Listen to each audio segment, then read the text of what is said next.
Shall I put if jacket on this? Yeah. Do you have something to clean the board? And no, there are.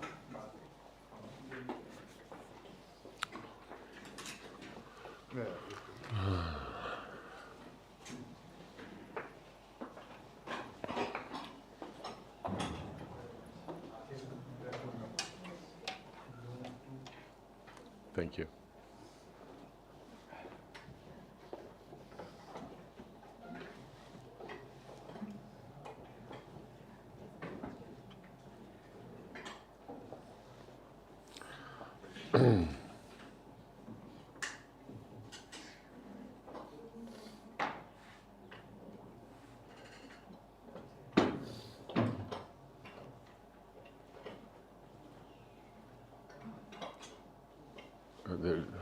Here.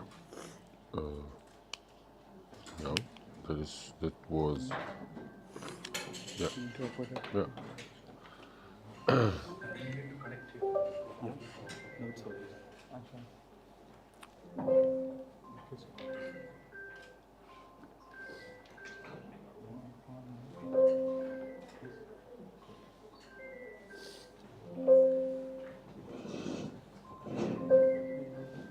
Okay.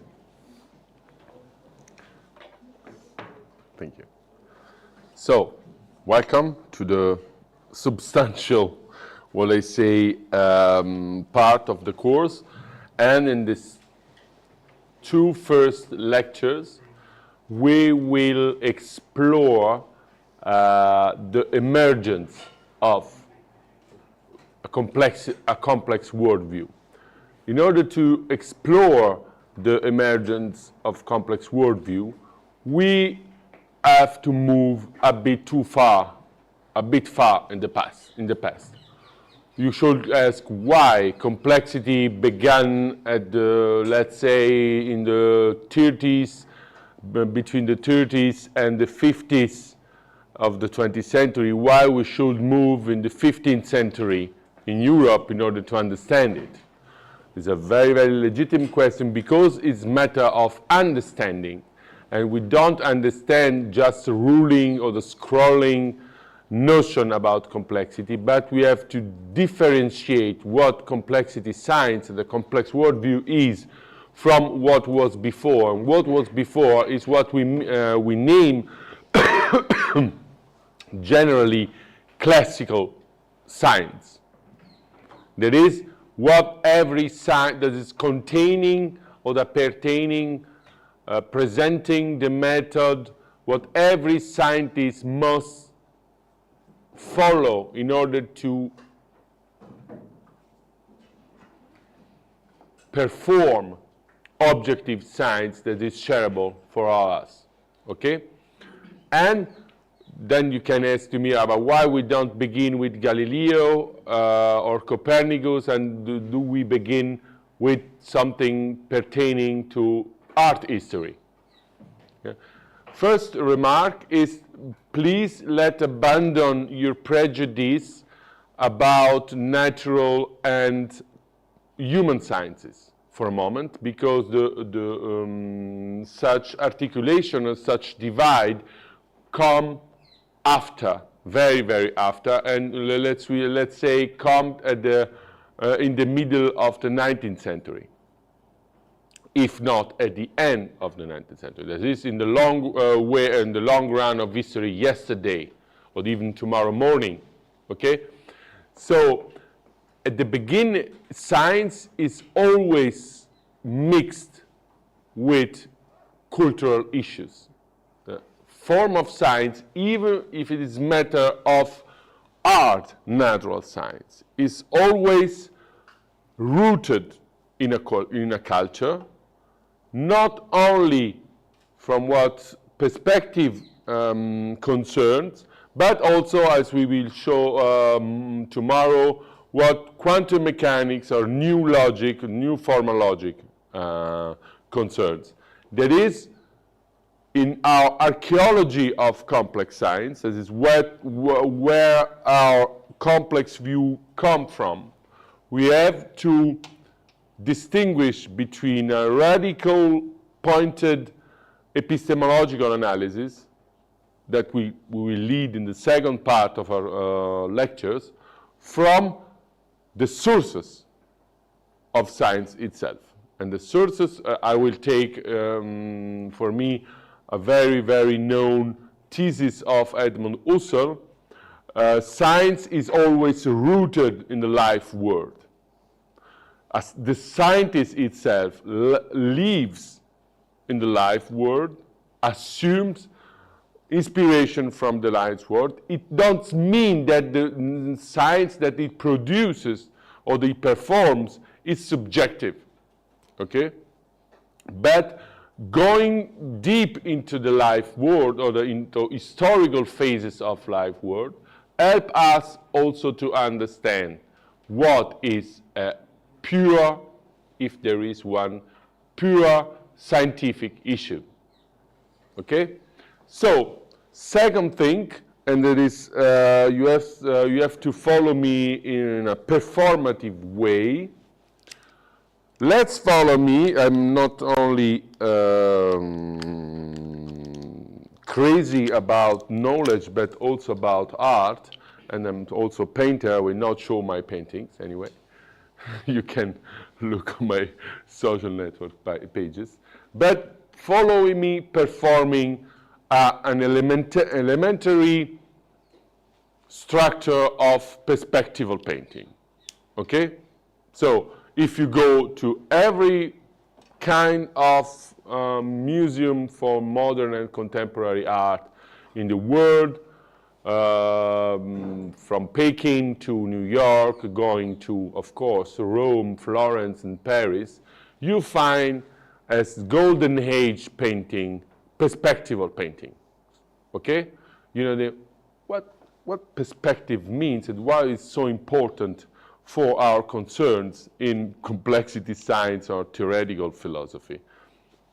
Let me remind that yesterday at the first statement I said that theoretical philosophy is occupied or that is busy or concerned what we called in early Greek language theoria.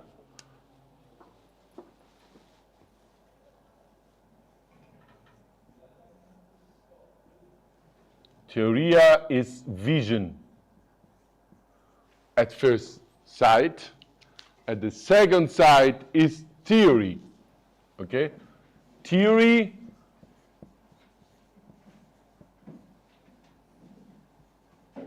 comes from theorein in Greeks, that is seeing, watching, about seeing, let's say, okay? In early Greek language, just a sort of piece of Greek culture, in Greek language, the verb oida, I know,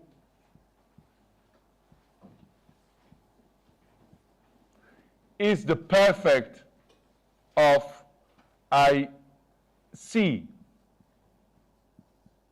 That is, I know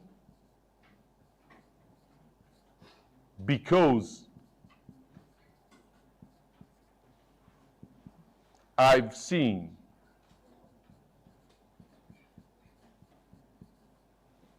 Okay? So we have a theory just after having seen what we see. We don't only see perceptual object. We see formal invariance of our experience. Formal invariance and formal intuition are at the core of science as well as, we can say, art. So why art is so important even in management formation now, today, and in every form of leadership education, because art educates us to see in other manners, okay? And in this way, perspectival art is a sort of revolution in seeing. Perspectival geometrical art, will I say, in the Renaissance, because even if you go to Pompeii, or even if you go in ruins of old Roman Empire, you can find perspectival art, as you can find perspective in theatres in the Arabic world. Okay? But what happened with perspectival art in the Renaissance? So we will come back to the topic, but please follow me when I sketch these two things, that you will be able to understand where the Cartesian coordinates come from. Okay, from which spiritual movement Cartesian coordinates come from. Do you know Cartesian coordinates system? Okay, so if I go to my family home in Italy, where there's my atelier, and I wish to paint something, and I paint something with perspective. Okay, what I make at first, I fix 1 or 2 points on the same line. Okay, let's start with 1 point. 1 point is named central perspective. Okay, there is I fix 1 point, and from this point or through this point, I get my horizon. Okay? So where my eye fixed on the horizon, okay? When I look to the horizon. Already we have 2 things that are no usual for our perception in the world. Immaterial things. The point is in material things, there is unextended dimension, or the other dimensional entity, and then a line. Okay? And then from that I trace horizontal lines. For example, if I have to paint a building in this way, sorry, I make something like that. Here there is a point of the home. There is the windows, okay, and so on, and so on. And by this method, I can give the impression of depth of my painting and locate things in a three-dimensional space. Okay? It's very, very simple, almost trivial. The question arising is why it's so important for the history of civilization. Not because we had because we had Leonardo da Vinci, Piero della Francesca, Dürer, Albrecht Dürer, and then Andrea Pozzo, like we spoke before yesterday, or any kind of painting going from the Renaissance to Cézanne, that is to the beginning of the 20th century. Okay, it's not only for fine arts. Why then it's so important? Let's follow a very important quote from Gottfried Böhm, that is also a friend of my master, if I may, of Babu.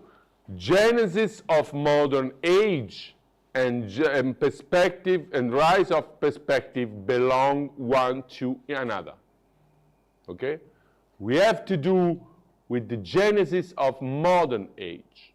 That is, not only about, we will exclude that topic, not only the genesis of science, but also the genesis of a new kind of relationship between man and technique, because that is a technique, but also a new kind of political thinking.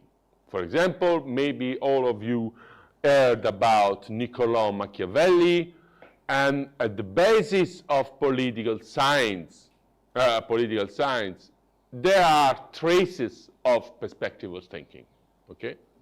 The prince can look at the horizon and then manage the goals with the middles of the tools of his issues. There is a very, very deep relationship also with that. But that, if you will, that give rise to another conception of the world, or the rise for another conception of the world, and give us the possibility to conceive the world otherwise. So the question is, what is perspective? Why it determines the science of the modern age, the classical science, as we mentioned. Why it is important to understand it. What, you have a question? Just a clarification. So are you saying that the emergence of geometrical perspective and the emergence of perspectival thinking in political theory are concurrent? No, co-inherent, what they say. This is Machiavelli inscribe his political thinking in a sort of perspectival thinking, what it was not before. So the political thinking of the modern age, grounded by Machiavelli, is a very, very complex stuff of studies. World inspired not only for modern facts, although from the facts of in Florence, there was sort of microcosm of the modern, an incubator of the modern age, but also from this perspectival art. So as either you watch the scene of political, how longer you can foresee your political practice. That is a perspectival metaphor, for example. We can interpret it from the point of view of metaphorology, like Hans Blumenberg did 50 years ago. What is perspective? So let's pay attention to the definition. Perspective, in Oxford English Dictionary, is the art of drawing solid object on a plane surface.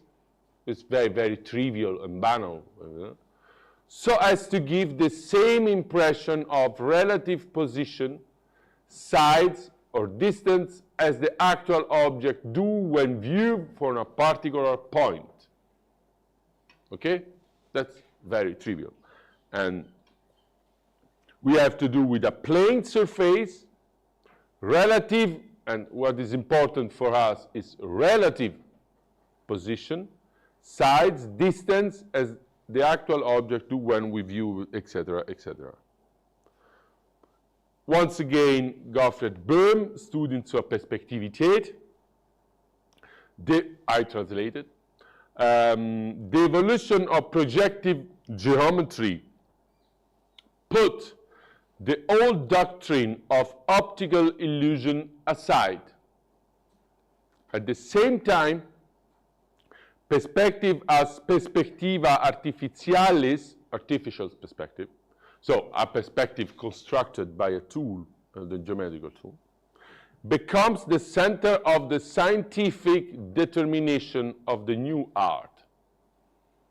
As perspectivity, it takes place in the middle of philosophical thinking, wherein it newly characterizes the way by which man thinks of himself in the world. It's not only something belonging to decorative art, okay? I would like to make fine paintings, and then I take the technique of Brunelleschi, Leon Battista Alberti, and so on and so on. Brunelleschi is the architect that built the dome in Florence, if you will. But it's something more. That's pay attention to this. That's something by which man thinks itself in the world. Okay? For this reason, we can define, taking a stance from Cassirer, philosophy of symbolic forms, but also from Panofsky perspective as symbolic form. We can define perspective, we can state that perspective is the proto, nicht photo, that is all the, sorry, it is the proto symbolic form. I can modify of the whole modern age. This proto-symbolic form or function consists of giving or gives shape to a new kind of word experience.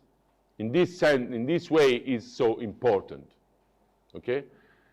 What about the question is why we have to give form to a new kind of word experience?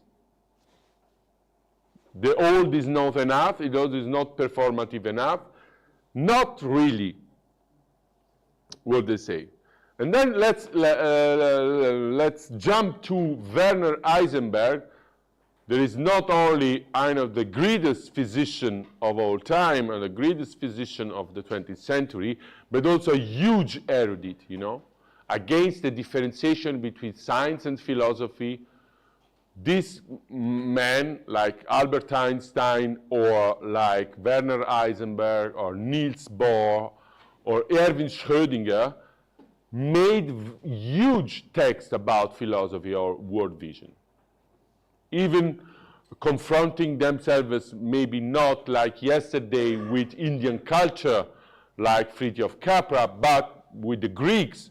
There is a very, very beautiful book about, from Erwin Schrödinger on the Greek philosophy, the nature and the Greeks, and so on and so on. There are philosophers, because philosophy does not belong to philosophers or academic philosophers. It's something that's circulating in our spirit, in our culture, among erudites that come from other kinds of formation. Let's consider, not only read, what Heisenberg said. In the history of humankind, or history of humanity, various epochs stand out in which the structure of reality has undergone clear changes. The question, and we will precisely read the revolution made by Gödel, Einstein, Schrödinger, Heisenberg, and Bohr in the same way of interpretation. So, the first change we consider is the change between medieval and modern times, and then we will consider the radical change between modern time and contemporary times. The question may be left open for now whether the basis for that structural change lay in the new insight, or whether that insight was only made possible by a change in the structure of reality itself. So let's put aside, this is not concerned us. But we do sense a meaningful connection when we learn from that three seemingly completely independent, yet inherently related events took place in close temporal proximity, rarely at the outset of modern era. Columbus' first voyage to America, Luther's and Zwingli's debate whether in the Eucharist the bread is the body of Christ or represents it, and Copernicus' discoveries. So, three seemingly completely independent, yet inherently related. What is the concept that relates these three seemingly independently coexistent factors, or the independent factors? It's the idea of space, of the change in our experience of world opening. or word spatiality, as you may. Okay, so there is sort of philosophical idea lying at the ground of this claim. There is, we do not, it is not any kind of relativism. As we experience the word and then scientifically describe the word, depends partially, we can decide how many or how less, from our idea of space, or proto-idea of space, as from our proto-idea of time. Okay? Time and space of our perception are not only formal intuition, like Kant said, but such formal intuitions, okay, are culturally oriented.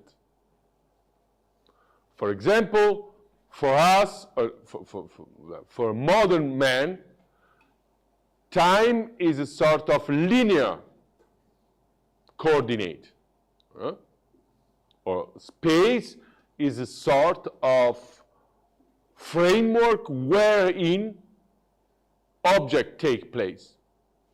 Okay? So if it's too difficult, please stop me and ask, because it's decisive also for the further development of the lectures. Okay? There is no relativism. The sort of deepest approach of science and philosophy to how we experience the world. Okay? Our idea of space, this comes, of course, from one of my masters, that is Edmund Husserl. Space and time, this Husserl will not claim that for time, but we can extend it to it.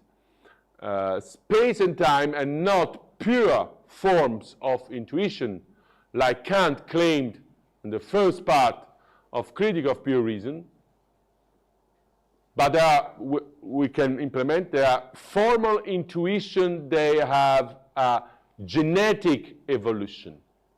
Okay, there are Sinngestaltungen, that is concretion of meanings. Okay, for example, for the Greek, there are three forms of temporality. Okay, there is the form of and there is sort of too many frames of temporality. The temporality is not only linear, like Chronos, is sort of circularity. And even for the old ancient culture, there is a sort of circular prototype of time. Okay? For the ancient philosopher, for the ancient world, space is not an empty container of things or object. It's the natural place to which object strive to become its appropriate place, okay? Or is a sort of material feature of the world itself, okay? For example, if you consider the first rational cosmology of the Western world, that is Platon Timaeus, okay, ideas will be ascribed by the demiurge. There is not a creative god, but sort of forming entity, inscribing the geometrical forms in something that is decora, but decora is not the pure space that we conceive in the modern times. Okay? For Aristotle, and this is the first rational Western conception of physics, space is associated with natural place. What it means? It means that if I throw that, follow to the ground, because the matter of that body bring the body himself to follow to the ground, and the flame will go upper because the nature of flame, okay, bring it to go up, okay? So, space and time are not only forms of pure intuition, let's say, but such form of pure intuition depends on a genesis, okay? Two kinds of genesis. A phylogenetical one, that is along our evolution and humanity, including our culture. It will be interesting that someone in the workshop say what is the idea of space and time along the Indian culture. That will be very, very interesting as a matter of discussion, okay?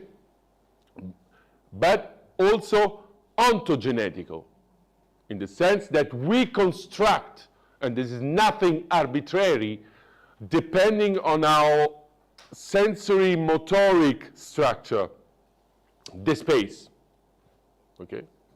What it means, and then we will consider that after, it means that, for example, the inertial principle formulated by Galileo, okay, that if I throw one body in an ideally empty space, that body will continue in the infinite if a body don't disturb the trajectory.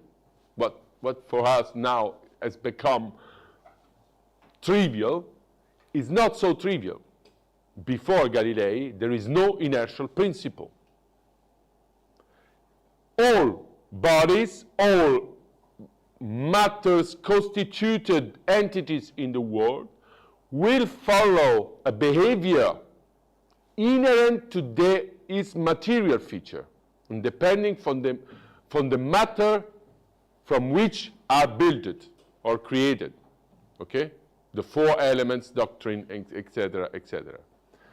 So, why we consider that? So you can easily understand why I quote, or why Heisenberg deal with such things that have nothing to do with quantum mechanics, or seemingly nothing to do with quantum mechanics, and nothing to do with contemporary science. Because it has to do with the change of a worldview, what we consider tomorrow. Then for you, let's put aside something that for you is not so relevant as for a Western man, in the modern ignorance, populism, even from the Western man, what happened between Luther and Zwingli debate is irrelevant, but this is a sort of barbarism. So let's put aside that, because I have to explain things about Christian theology, Protestantism, and so on and so on. But I will just mention shortly. But if we consider the first Columbus voyage to America and the Copernicus discoveries, we also have an idea what happened. That is, in order to quote one of the best historians of science that we had, that is Alexandre Poiré, from The Closer World to the Infinite Universe book. Okay, we spring, or we are thrown from a closed world, very, very cozy, what they say, bequem, as it's cozy, very, very comfortable, okay, to an open, disorienting space. The first voyage Columbus to America is that case. Why? Because since the ancient cartographies dating to first voyage, or the first expedition of Alexander to India, okay, where already the scientists of Alexandria attributes to Indian doctors honors for his millenary knowledge that is told by Herodotus, by Xenophon, okay. So, since the early cartography, okay, going from Macedonian, that is Hellenistic science, through the Arab cartography, and then going to the modern cartography. That is, if you go in Portugal to Sagres, you can find one of the most beautiful cartographical and geographical centers that will be made in the 13th century, 14th century in order to explore new routes of markets by the Portuguese. The world is closing. There is sort of Eurasia and Africa, okay? That is, we know, if you will, the dimension of our life. There is a center, and for the fanatic West, the center is located between Jerusalem and Rome, going to Athens. It's not the center, but anyway, fanatically spoken, it is a center. And then there are the margins. There is Africa, already colonized by the Romans in the north. And then there is India, and then there is, it begins to have China, starting from Marco Polo and the Silk Road, and so on and so on. But it's already known, if you will, since millenaries. We have also no memory of that, but it's already known. This is a word very comfortable. The discovery of Columbus through the sea and not through the earth, okay, through the sea, that is in the empty space of the sea, changed the vision of the humanity, because there is the unknown coming to present, okay? First thing, we don't find the India going to the west, we can find just another huge continent, okay? Let's, for a moment, pay attention to the shock of this, okay? Not by chance, the discovery of Columbus is marked of the beginning of the modern age, okay? In the West. There's barbarian coming and Constantinople is falling is the end of the ancient age, 4th century after Jesus. Then there is a Middle Age, and the New Age, the modern age, begins with Columbus. Okay, there is an open horizontal spatiality, an open horizontal spatiality. Why I mention this open horizontal spatiality? Because the mentioned dialogue between, or the dispute between Luther and Zwingli on the Eucharisty, let's put Eucharisty aside, determines the empty vertical spatiality. This is sort of metaphysical kind of spatiality. Let's just explain why. In the concretion between the Semitic religions and Western world, there is the three monotheistic religion. I will say you will despair from that stuff, but anyway. But there is a similar forms in Hinduism and so on. But in a polytheistic way, like by the Greeks, there is more openness and so on and so on. But in sort of metaphysical, very strong vision of the world, the God, not the gods, like in India or in Greece, but God looks at the man as a sort of center of his creation. And by revelation, this is by the Bible, Gospel, and then Quran, okay, there is a sort of direct connection between a disoriented man in the world and God's will. This is God says, reveal to the man what he has to do or what not. Okay? There is sort of very, very important structure. That is necessary. Okay?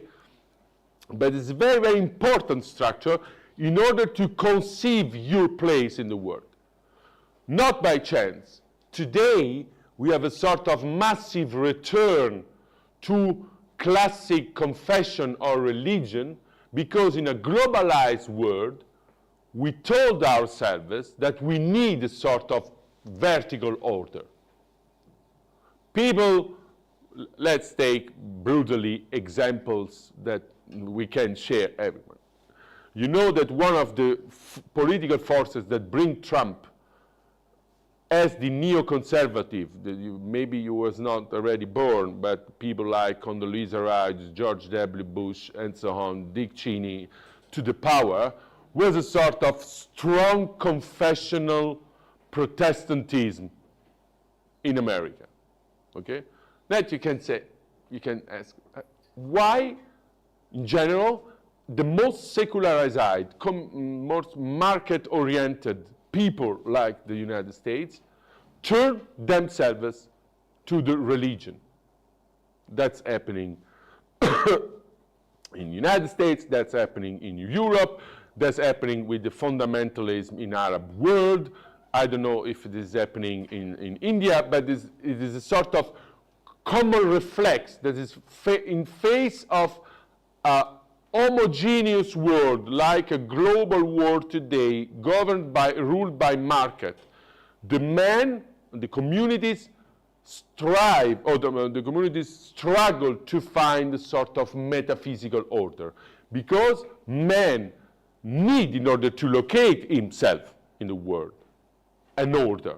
And the order is at disposal, comes from traditions. Then you can ask, what did those people believe really? This is what is this hybrid between a world market on one side and a very classical obscurantist view of the world. That is another kind of study we will not approach. But anyway, the fact that Luther, this is the heretical founder of Protestantism, begins to say in a very closed hierarchy of the world, you know, that maybe you know, there is God, there is the angels, there is the seraphims, then there is the saints, I don't know. You can put every divinity in there is not a monotheism, it's a sort of monopolytheism, and so on and so on.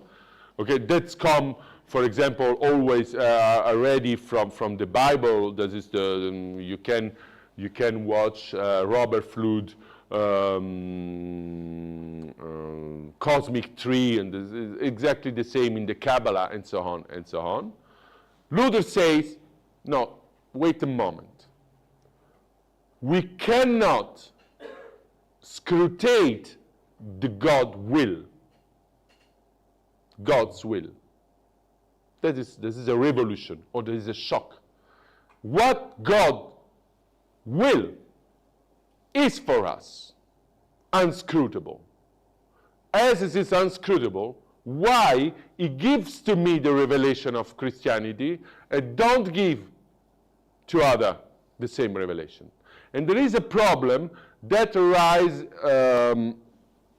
also with the Jesuits by the friction with the new exploration. For example, all the company of Jesus, Societas Jesus, that was in China and even in India, but in China was closed from Europe, because those people that know every kind of people in South America, indigenous and so on, becomes to ask about why people in South America, if God is infinitely good and so on, did not become the revelation, are not so worthy as us. If you follow the gospel, is not true. You know, there's the opening of anthropological dimension, geographical dimension. Let us also to ask theological question. This question posed by Luther, that is, and if we cannot scrutate through the gospel what God will really, breaks what was a sort of metaphysical order for mankind in the West.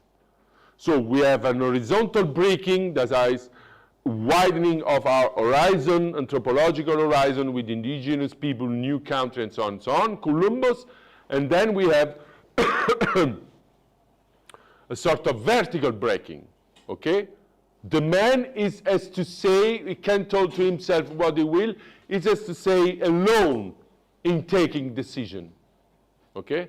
Alone and free, not by chance, capitalism rise from Florence bankers from one side and from Luther spirit of Calvinist spirit of capitalism. That is the famous essays of Max Weber, okay?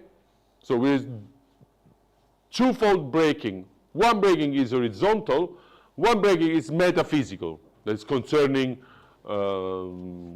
what we can become beyond our life from God. Okay, it's not sure.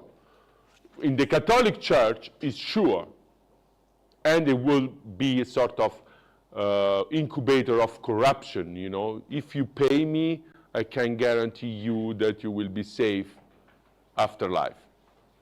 For this reason, Luther make also this revolution. This is the Protestantism as a protest against the church. And the church was the same authority that was the guarantee of the undoubtful truth of Aristotle's cosmology. And that we come to what Heisenberg says, okay? That is, we have a closed world where we have the earth, sort of Chinese puppet or the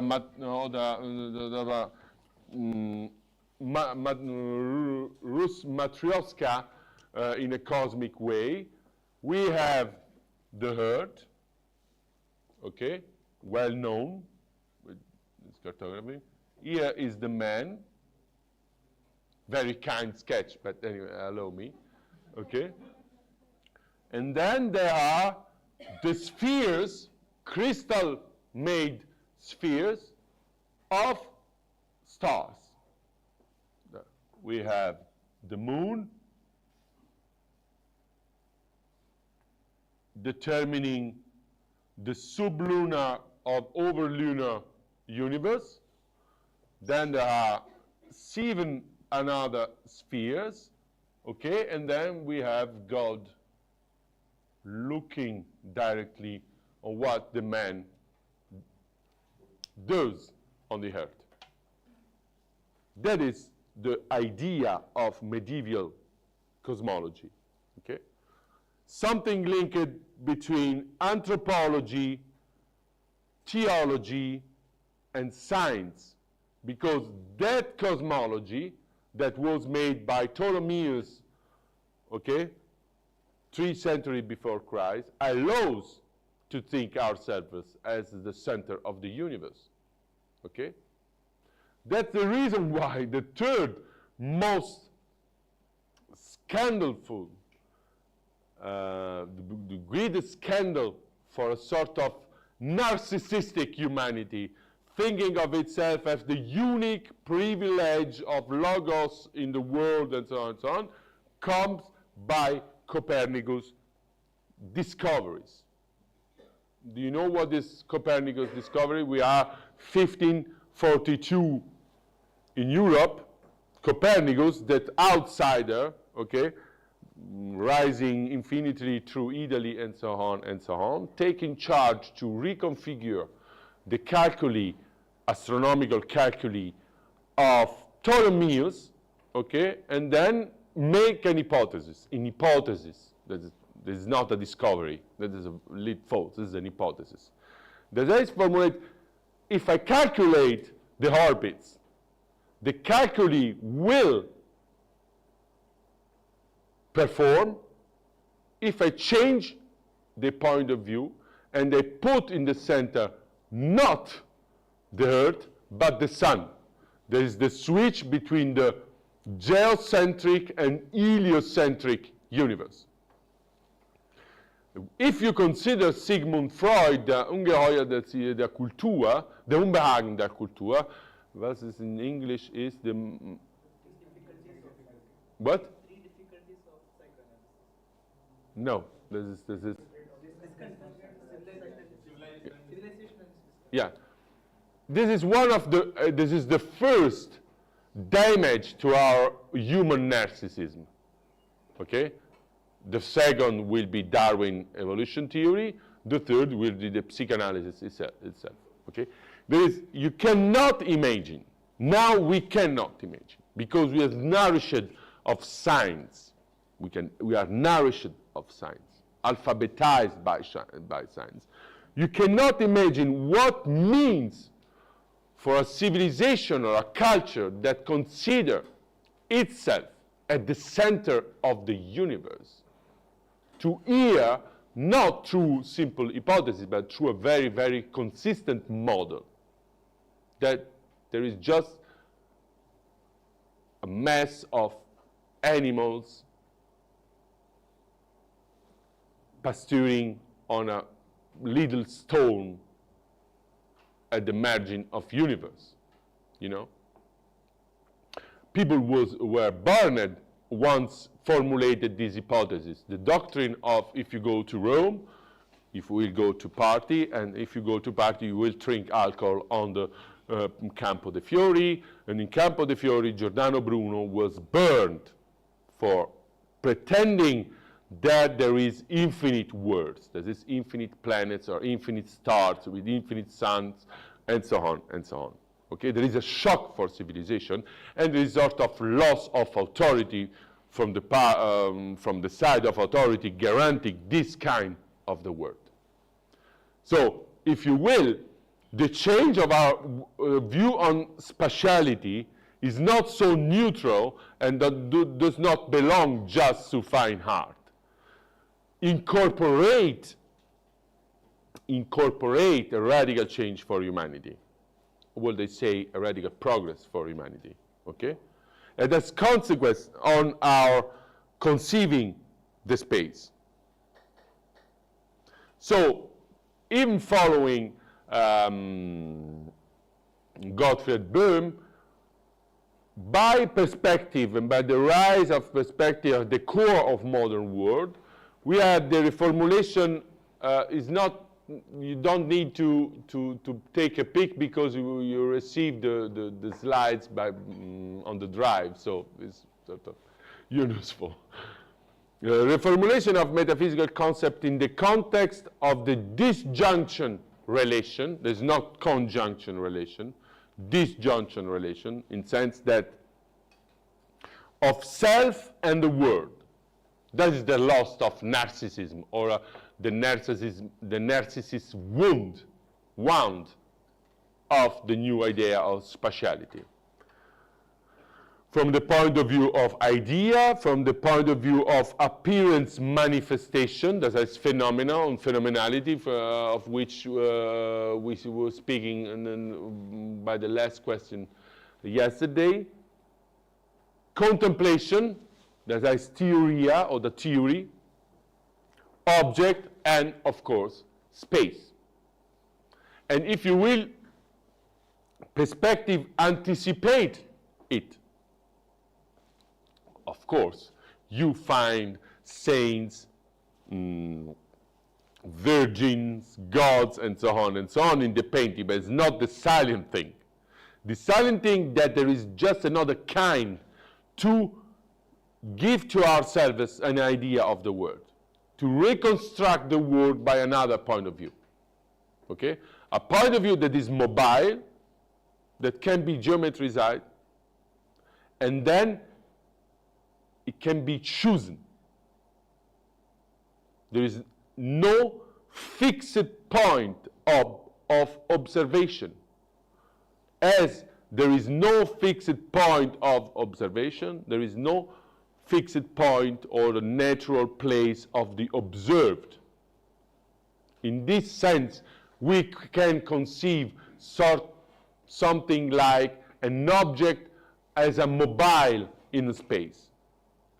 Even this idea that for us is trivial, the mobile in a space, is not eternal, okay? The idea of movement comes from the man itself.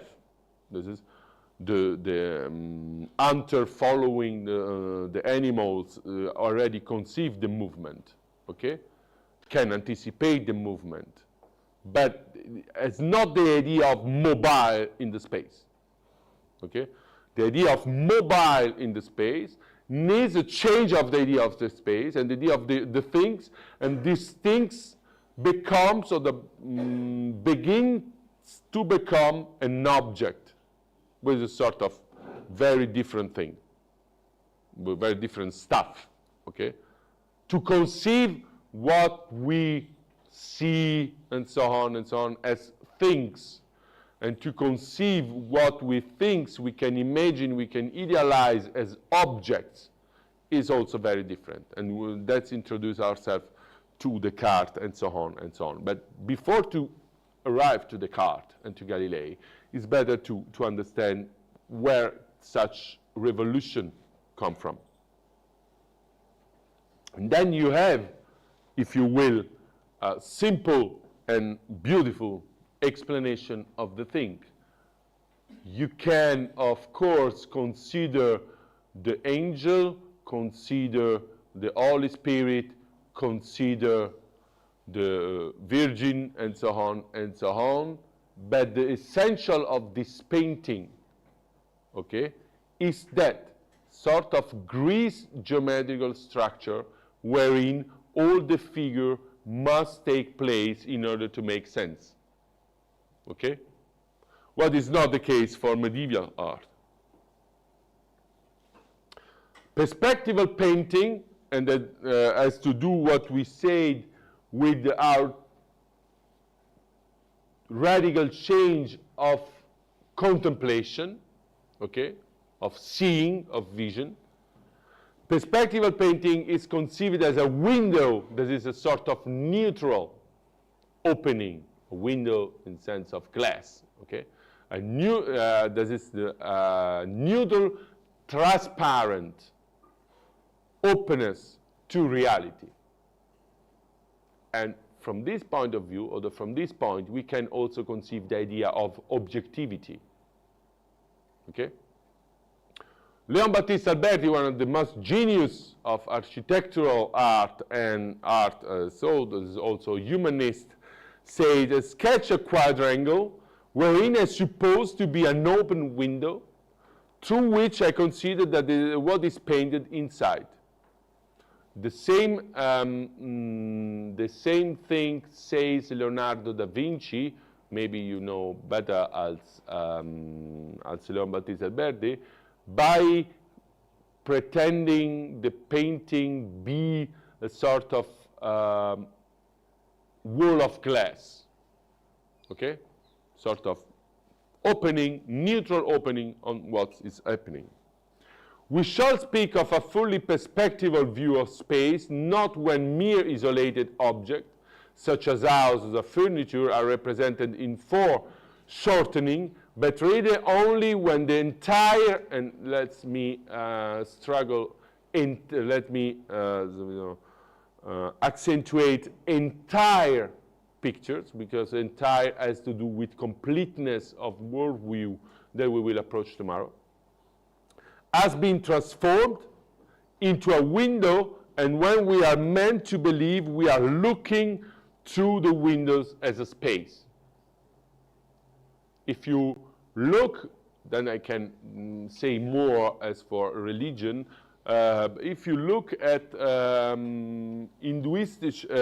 Hindu art or iconography from Russia, or the icons from Russia to Poland, and so even to Italy and Germany, or if you consider Islamic art, there is no window. You have to take a sort of position and a religious disposition in order to receive the content of this art. Okay? Now, everything is neutral or neutralized. That is, every religious motive can, of course, be transferred, but is not essential. Essential is the construction of the painting. That is, we lost by going a bit deeply, we lost what the classical traditional art needs in order to make sense. There's this anamorphosis. This is to pretend that the viewer place himself in a certain point, in a certain space, temple, and so on, in order to become the message of art itself. I simplify, but anyway. Then we come to Böhm once more, because it's a very, very huge book. It is not translated in English, Babu. No, No, that's... this is Studium zur Perspektivität. Yeah. No.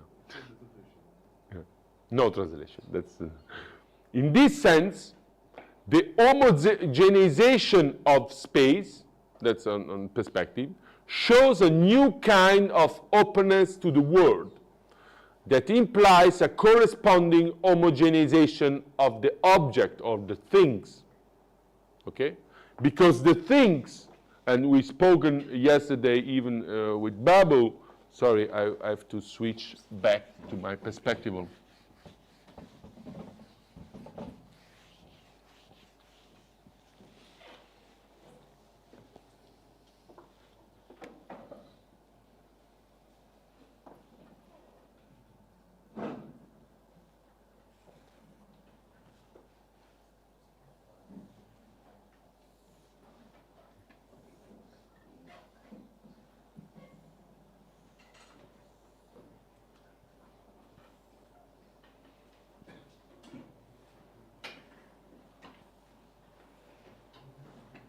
The things, because to be colored things, lost everything qualitative and are simply or are merely shapes, that is geometrical forms. I can show to you many other forms of many perspectival art. You can draw everything tridimensionally, okay? Sketching that, but the sketch itself that come previously to the color, to the affections, to the movements and so on, are essential, because as in the frame itself of the presentation and the view of the world through the glass of painting. The objects are geometrically projected figures that are rooted in the logic of appearance, because now the appearance, what something should appear in order to make sense, follow a logic, and this is the logic of geometry. In other words, the object in the painting will be placed at will through construction, because it's matter of a geometrical construction, in a space before introduced into the plan that is three-dimensional and unlimited, finding its end precisely at the line of horizon. There is sort of ideal line, because the horizon does not exist. Okay? The horizon persists with my view. Okay? There is no horizon without viewer. So the things depends on my view, on the geometry of my view, geometrization of seeing. There is a sort of very, very intelligent paper on it. Okay? Depends of my will to present that object or that things through a logic of representation. Okay? But what is important for us is that we have, from a metaphysical point of view, from an ontological point of view, a split among the unity of the thing between primitive qualities, or the prime qualities, and second qualities. Okay? Or the prime... yeah. That is, what is geometrically able to be described is primary. What is not geometrical to be described is secondary.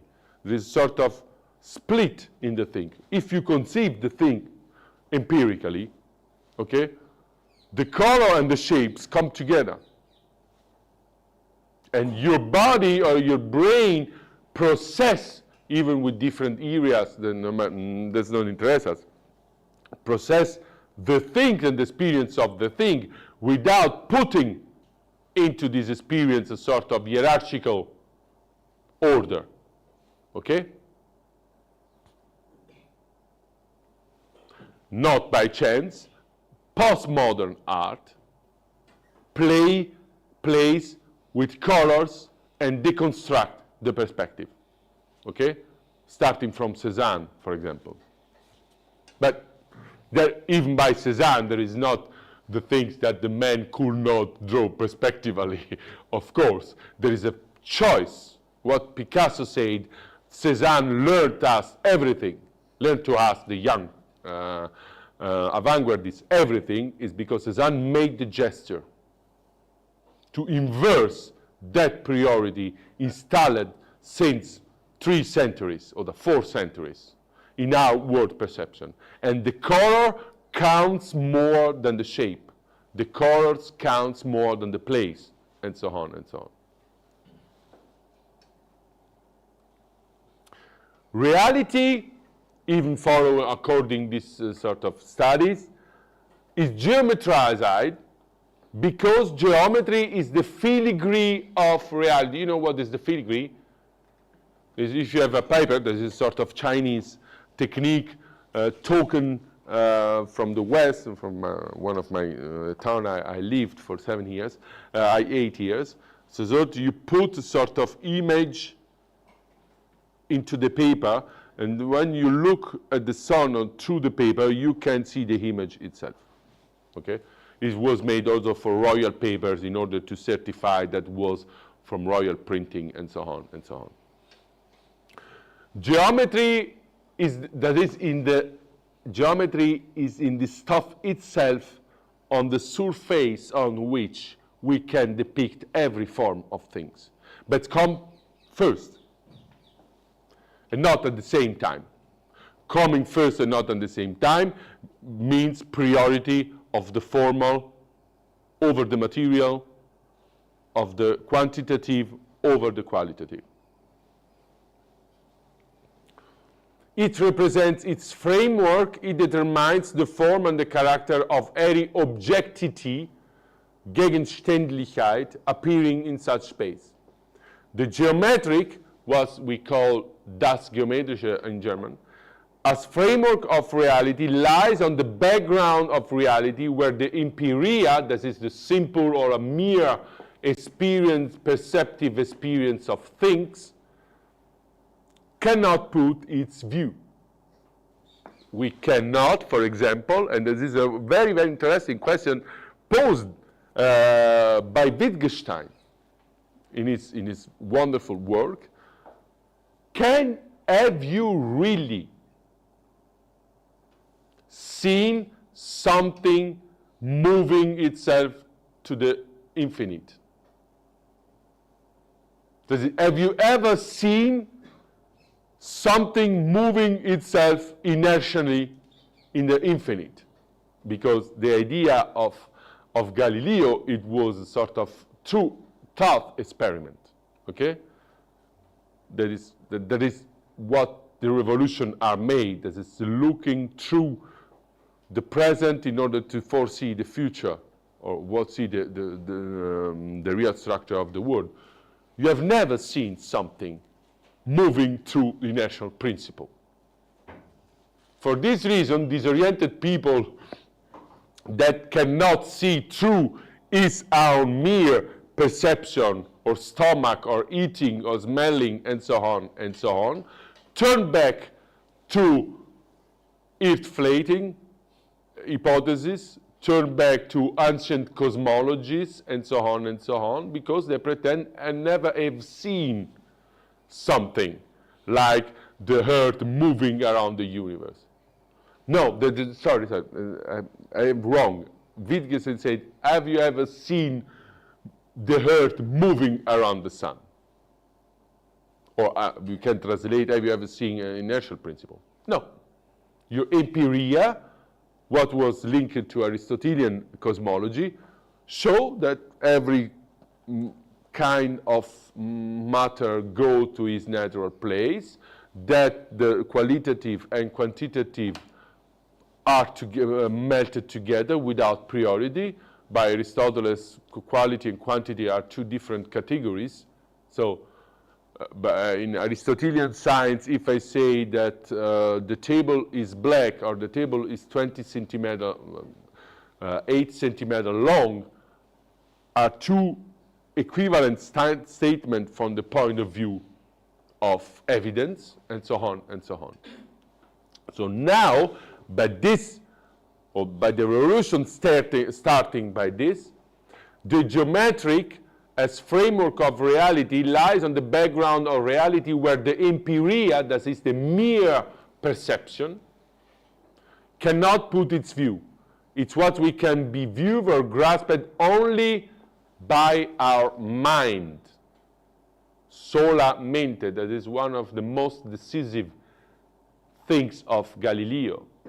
And if you go to Florence, please don't stop to the Uffizi, go just 2 meters after, on the river, there is a sort of museum of science. Galileo Museum of Science is one of the most wonderful places in the world that's showing how such revolution grows, okay? Galileo sees only by the mind that the body can move indefinitely in a direction if another body don't stop and don't disturb the trajectory. Never seen that.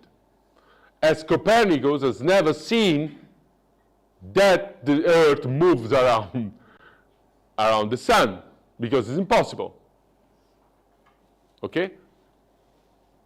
As Piero della Francesca argues at the beginning of his treatise about perspective, it's matter of an intentional, that is, I will see through. The first scientific academy in the world is Academy of the Lynx, grounded by the friends of Galileo, and the lynx was the mythic animal that can see through the object. Okay? So, I intentionally will better understand what is going on.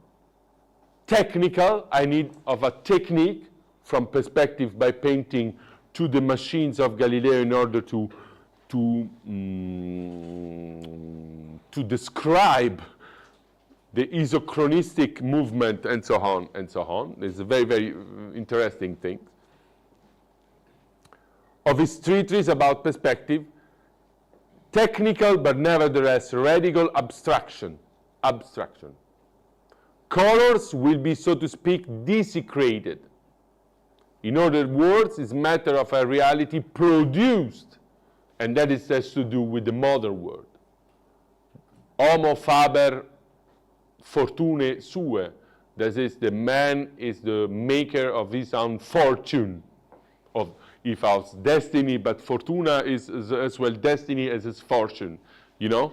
There's a man that places himself intentionally at the center of the world by its own making. Know-how. Not by chance, when Leonardo da Vinci applies to Milan, because this artist was not sort of royal artist painting, was a sort of workers, applies for the Duke of Milan, present itself not firstly as the most natural observer in the early modern age, not as an artistic genius, but as a man that can build weapons. Okay? There is this, the idea of not self-made man is just a bit later, but a sort of man that intentionally places himself in the world and does not accept a metaphysical structure given by something external to his mind. It's not just a matter of painting something. For this reason, we define perspective as a proto-symbolic form, because lead to other forms of modernity in the sense of disruption from old world. Is a matter of reality produced, intentionally constructed by a special form, reduced to special forms, that special forms, without colors. is precisely what Descartes argues in the 14th Regula ad Directionem Ingenii, one of the most founding writings of our tradition and of rationalism, where he clarifies the new meaning or sense of mathematical dimension. Pay attention. This is one of the most important passages in human history from intellectual point of view. By dimension, we understand nothing other than the mode and the reason according to which some object is considered to be measurable. I read, that is completely new. That is the novelty coming, will they say, even more than Einstein relativity, okay? Or Newton general gravitational theory, okay? This is the novelty, because there is not only matter of physics, not only matter of measurement, but it's a matter of first philosophy. That is something anticipating what's come after from many points of view. And as yesterday we have said, by the presupposition that every man, not just the Jew, the Hindu, the Christian, have the revelation of truth, but every has his own intelligence and can distinctly and clearly understand what is objectivable. That is sort of democratic revolution, anthropological revolution. By dimension, we understand nothing other. This, every empirical factor is to be put aside. Then the mode and the reason proportion, according to which some subject, that is think, is considered to be measurable. This is the science of mensura that we mentioned in the first slide. So that not only length, and that is important for, yesterday we mentioned, for the understanding of the phase space, okay? So that not only length, width, and depth are dimension of body, but also gravity is dimension according to which subjects are weighted. Speed is a dimension of motion, and infinite others of the same kind. When we talk, or when we use, no, this is not, you don't need to think to Descartes when you open your Facebook interface, okay? But if you open your Facebook interface and you find the meta in the sense of metaverse, the first, as I know, the first idea, the rigorous idea of a metaverse, geometrically or mathematically constructed, comes from this passage. For this reason, we analyze it carefully, okay? What is the sense? This is always a sort of gesture from the more revolutionary gesture from Descartes. If you modelize that, we had 3 dimensions. That dimension, and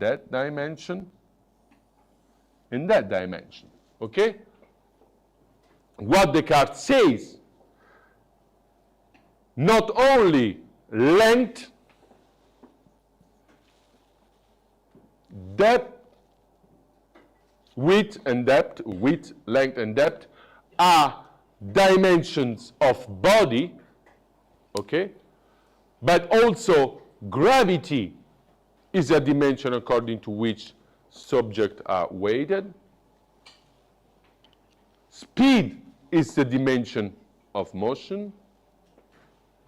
And infinite others dimension. That is, the first coming to our mind of an idea of multi-dimensional world. Okay? For this reason, it's important archaeologically to study or to consider, to have just in mind where the idea of multidimensionality comes from. Okay? And this multidimensionality is, of course, algebraical. Why?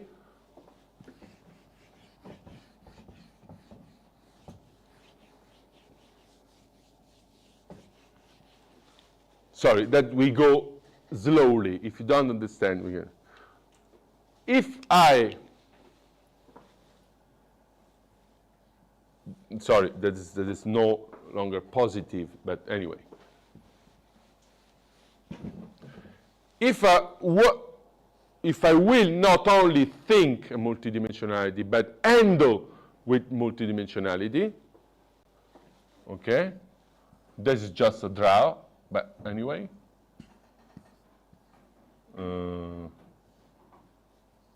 We can be oriented as we will, no problem.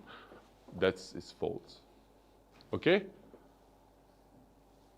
We have sort of coordinates.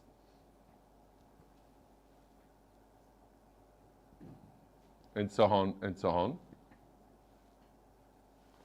And this coordination, okay, between values on one dimension can be described simply by a matrix. You begin to understand this if you consider from a philosophical point of view, there's many websites about the philosophy of matrix. But the philosophy of matrix entails at last the allegory of the cavern from Plato. This is full of Platonism, okay? And then begins with illusion, the world as illusion, and a man that initiated to another kind of view reached the real structure of this illusion by numbers. If you consider the last scene, the last fight of Neo with the agents in the first Matrix film, okay, what sees Neo? Sees no longer man with the gun, sees series of numbers. That is the structure of the Matrix. But without the card, we can even not have an idea what multidimensionality, matriciality, this is algebraic matriciality, and illusion are linked with. Okay? Yeah? Is there ability, mathematical ability to algebraically posit the geometric propositions properly? I'm talking about the Langsland program and the problems we currently have in terms of all these systems. Please? Our geometric systems and in mathematics, the geometric systems and algebraic systems are not yet unified. The Langsland program happens to be doing the same thing, but there are limits to that, epistemological limits. So what is the epistemological limit? This is like the current Langsland program. no. Let's talk about our intelligence, not about the program. Yeah. So the way we can actually in vector form see the geometry, we cannot yet completely coherently design it through our mathematical models in algebraic form, is what I'm saying. Are you saying that we can completely project everything that we are geometrically able to understand in the same algebraic form? Yeah. I don't see the diff. We are complete. This is the beginning, but the problem is that the systems are not yet unified in their absolute sense. No, but No? I don't think he's making that claim. yeah. I'm not saying that he's making the claim, I'm just saying that there's a limit to it, so I just want to understand if we're able to create a system. No. Are our systems still... Maybe the problem you mention, okay, arise from the irreducibility of the continuum to the discrete, okay. But there is a sort of that will be approached tomorrow. That is the problem. That's just a claim that is made by our intuition very simply. That is, every form of measurable quantity can be described by algebraic formulas. You agree or not? To that extent, yes. Huh? To every extent. But I think, okay, I think I'll have to drag it down to better make the case. Because, please proceed.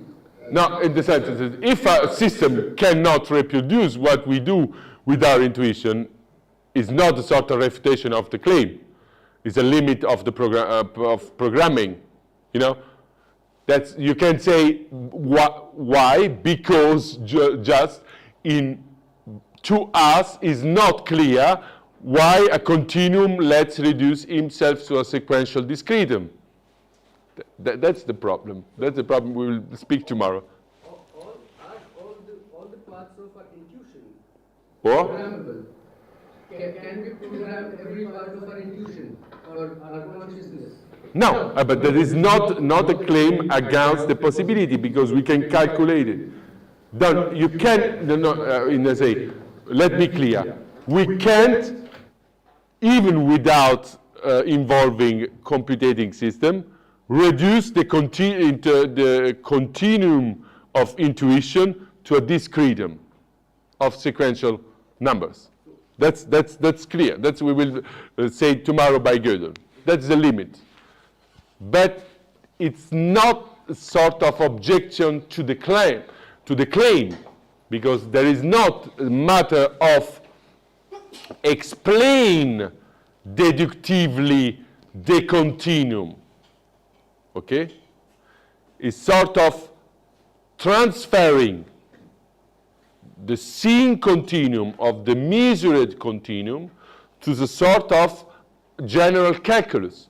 That is what we call producing knowledge, sir. By very definition, our ability to translate our intuitional limits to a system, how we theorize something, is what we call knowledge. So, very moment our intuitions reach a certain limit, we propose it on a piece of paper, we write it through axioms that we have, be it language, be it numbers, and so we have 1 hour just in an half-hour discussion, and tomorrow it will be precisely the topic. I think that, can I say something? Yeah. So all this discussion on continuum, discussion, and you mentioned this differential calculus, and it reminds me of this Dmitry Gavronsky.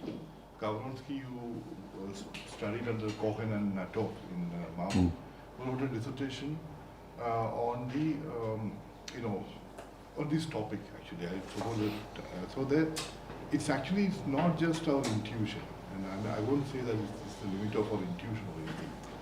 There is an objectivity of even the infinity and the discrete entity, and which is actually problematized in the differential, the philosophy of the calculus. Just let me, I will not say that this tool is a sort of universal, complete, and overstrong tool.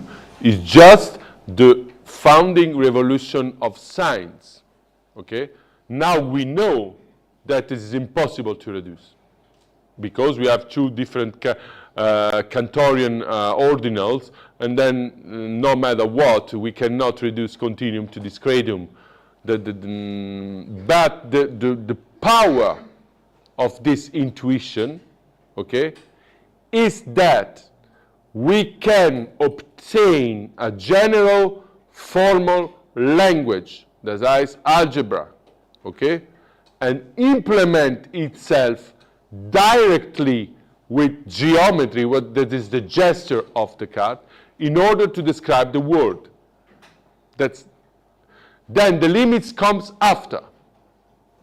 It's the same thing for the gravitational theory of Newton. Of course, it's very, very relative, is not general, entails many, many problems, and so on and so on.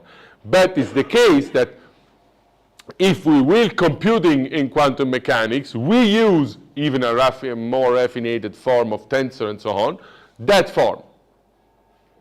That is, we think things or objects geometrically and mathematically at the same time. What is the premiere in the history of science? Because since the antiquity, in every kind of civilization, to Descartes, geometry is the science of vision, of lines, of points, and so on and so on, and mathematics is the science of quantity and numbers. If you get a science able to deal with forms, that is shapes that are system of numbers, is thanks this genial intuition. Okay, that open to many dimensionality. Then where more dimensionality come from is another kind of question. But anyway, the claim is that is the science of order and measure. Okay, then we have the science of measure, that everything can be measured by numbers. Okay.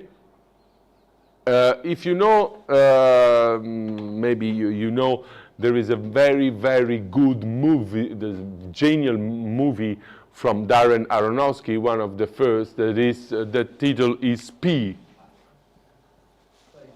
It's very genius, and showing existentially how this belief in a universal calculus collapses then at a certain point, against or in face of complexity of the world. But that will be the menu of the next session. Okay, let's stay at the claim that there is a claim, sort of opening of a rationalist project. Everything in the world can be thought about in terms of dimensionality. Okay. Descartes specified that not only physical dimension or physical orthogonal dimension are dimension, even the cupping between two dimensions can give rise to another dimension, what help us for after tomorrow to begin to think the phase space, okay? And that can be handled mathematically, okay? Even by a computer. That the problem is that this claim, and we will anticipate on tomorrow, is claimed, as yesterday said, as a sort of mathesis universalis, sort of universal mathematics. Okay?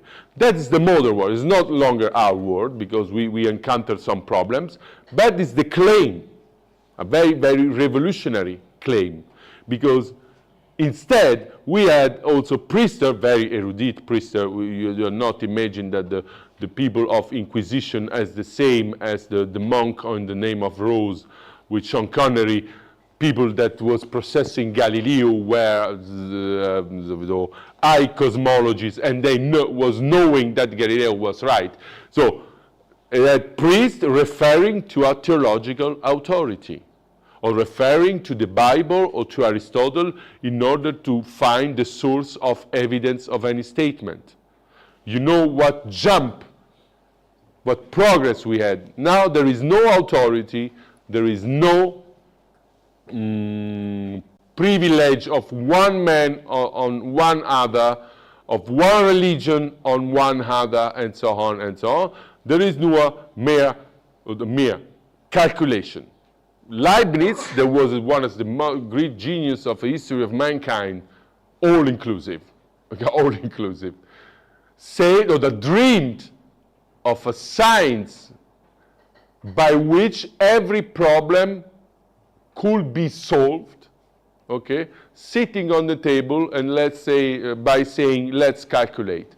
There was a dream, but anyway, they bring us to our science. That's the fact, that's the matter of fact.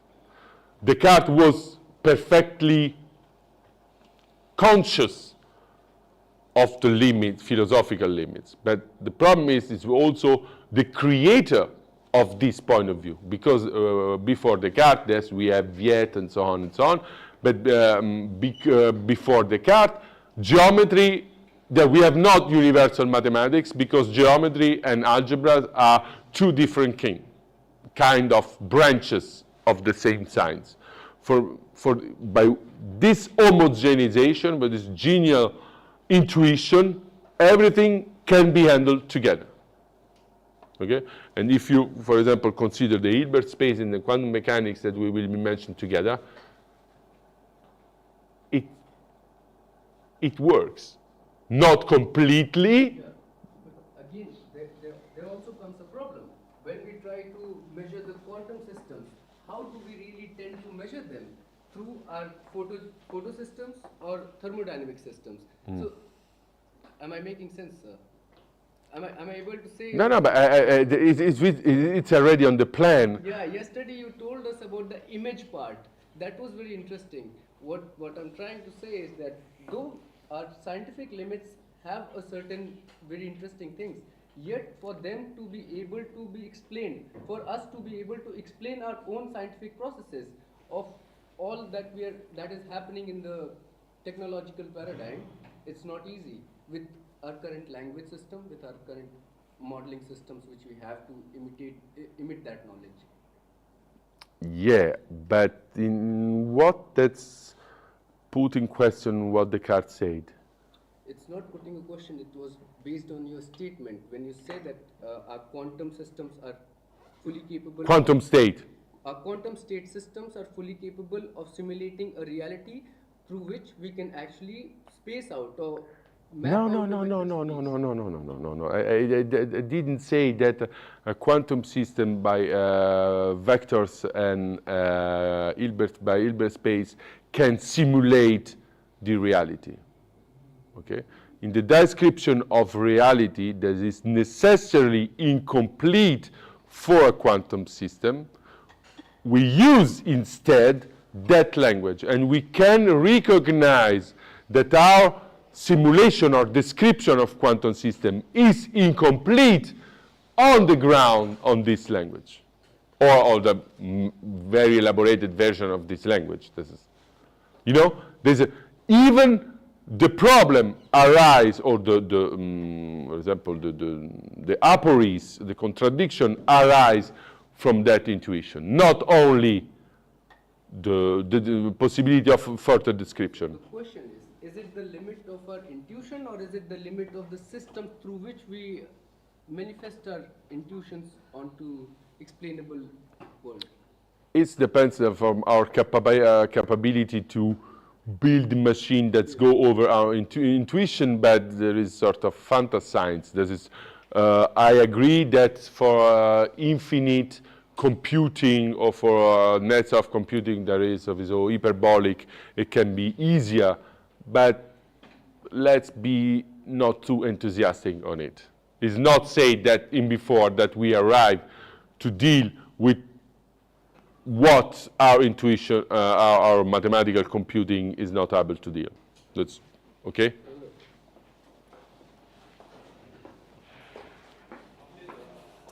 So, now by this, we switch from the perspective was already something intuitive or something shaped from these pure mathematical things. The word place and space signify, or that means, nothing really different from body which is said to be in a place.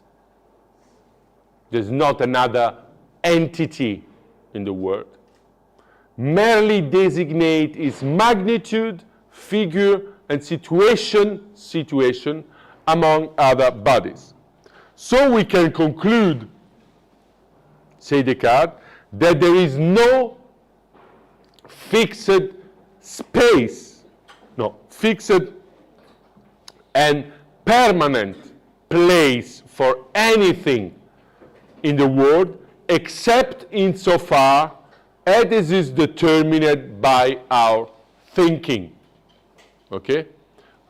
Let's remind the solamente of Galilei, and by our thinking is, of course, we are in the principle of philosophy, is the so-called I think, then I exist. Is brutally named the cogito, but it is so. This is the fixing point of objectivity is our mind. It not means, according to this new realism, that Descartes thinks that the reality is created by our mind, okay? Or is it still an illusion? It means that the source of the evidence of representation of the world come from our intelligence. It's just another kind of statement, okay? In a way, there is a sort of radical decentralization of man, because against even possible Aristotelian, traditional, cosmogonical system, word and place signify nothing really different, etc., etc. There is no fixed and permanent place for anything in the world, but the fixed point, like in geometry, is our thinking. Nicht our, in sense, Fausto Fresopi, Babbo Taliat, or the person, but the structure of our rationality. Okay?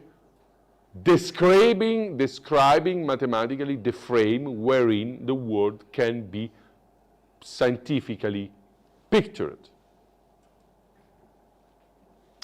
In this sense, the homogenization of space, what is also important dialectically for our idea of bifurcation and five spaces, show a new kind of openness to the world that implies a corresponding homogenization of the object. That is, object is meant now just quantitatively, or primarily quantitatively. The objects are geometrically projected figures that are rooted in the logic of appearance. Bohm says, the object in the painting will be placed through construction in a space before introduced into the plan, that this three-dimensional and unlimited funding is sent precisely at the line of horizon. And coming back, the line of the horizon is hosting a point that is directly in correspondence with our mind. So, where we look, there is the point. If we fix the point here, the point is fixed by our will to fix the point at that point. And then consequently, the perspective of our world depends geometrically from the fixation of that point, arising from our will, that is, from our understanding. Yeah?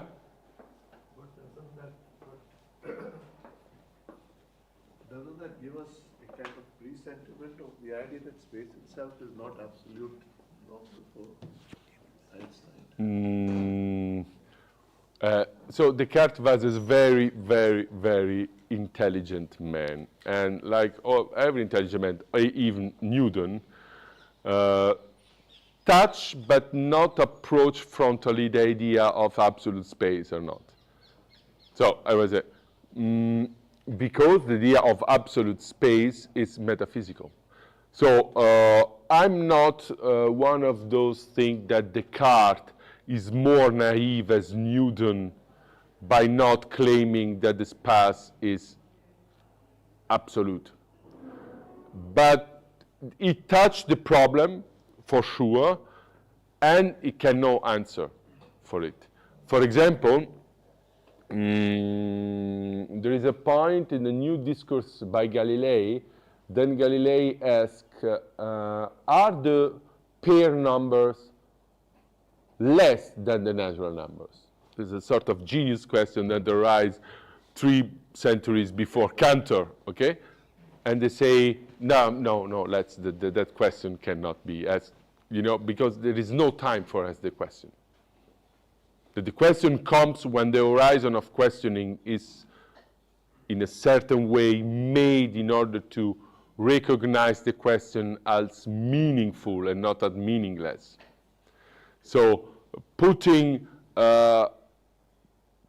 talking of a spatiality that is homogeneous and so on, and the matter hosting the spatiality, or saying that the space and time as like the sensorium day is a way to fulfill the task without ask the frontal question, because those people already asked too much frontal question that it cannot put every frontal question.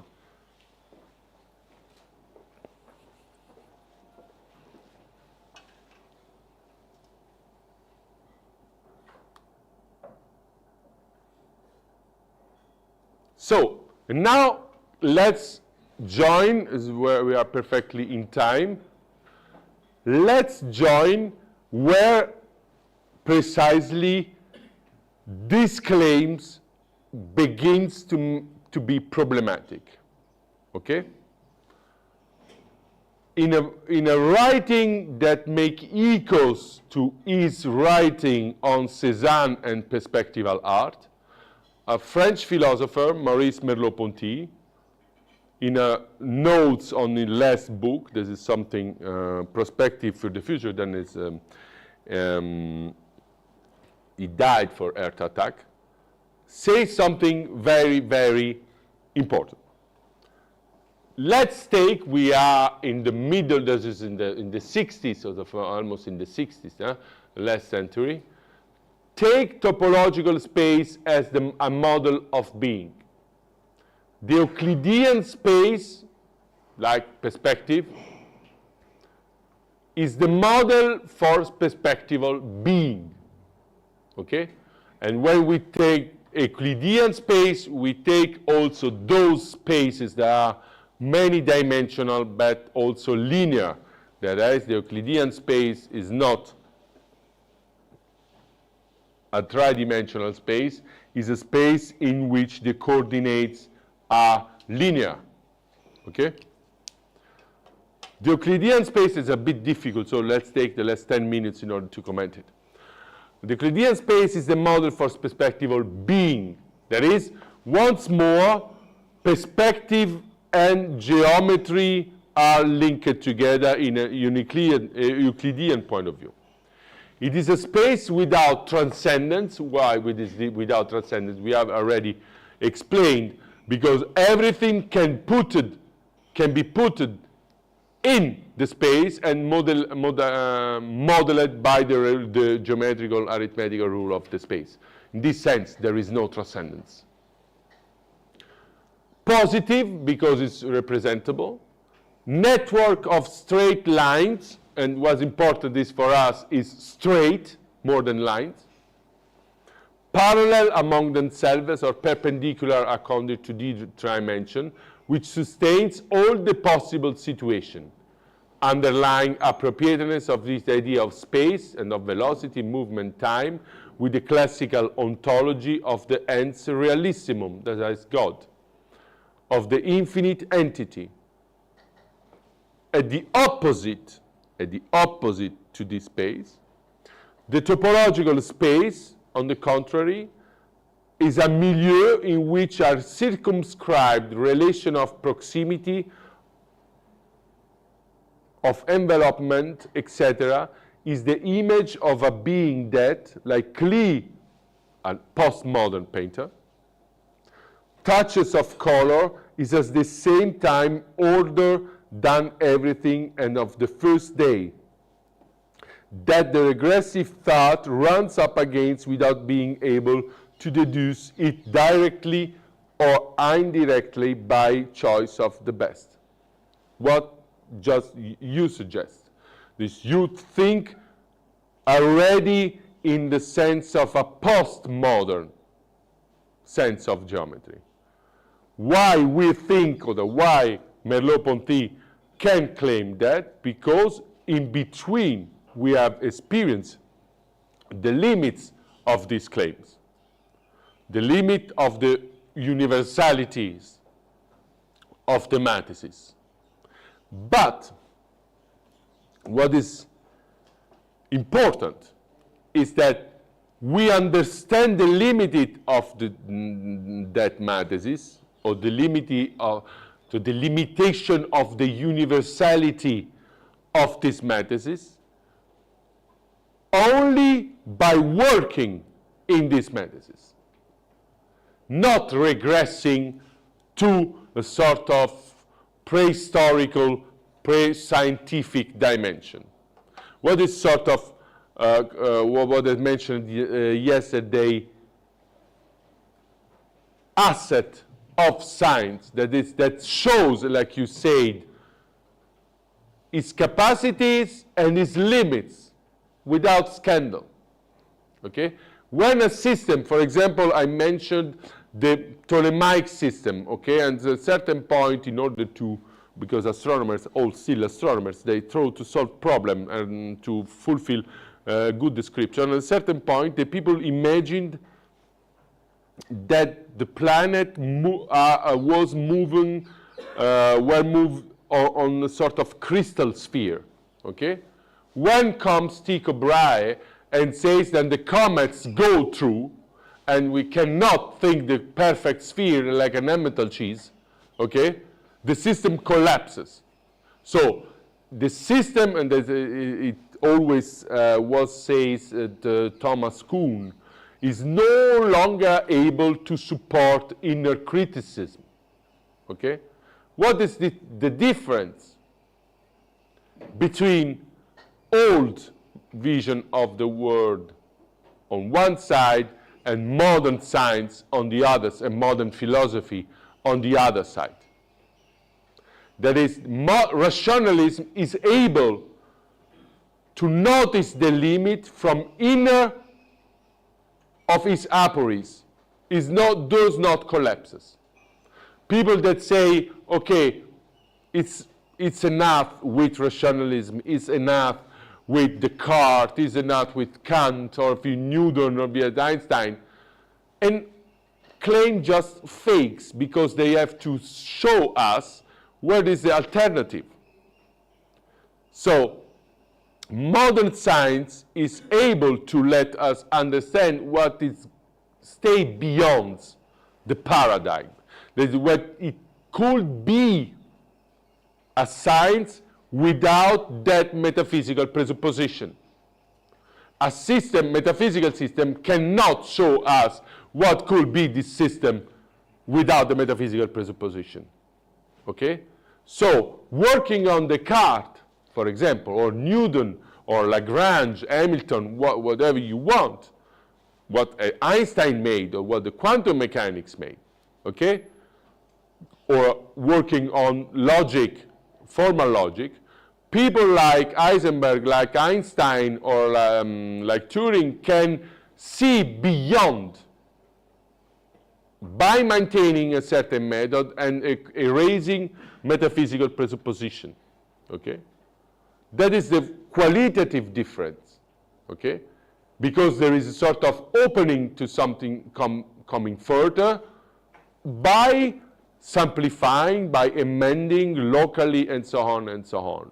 The one thing that you cannot amend is the open horizon of rationality. It is very risky to amend it, okay? Because what will be, for example, in your question, what will be, from a non-rationalist point of view, the answer?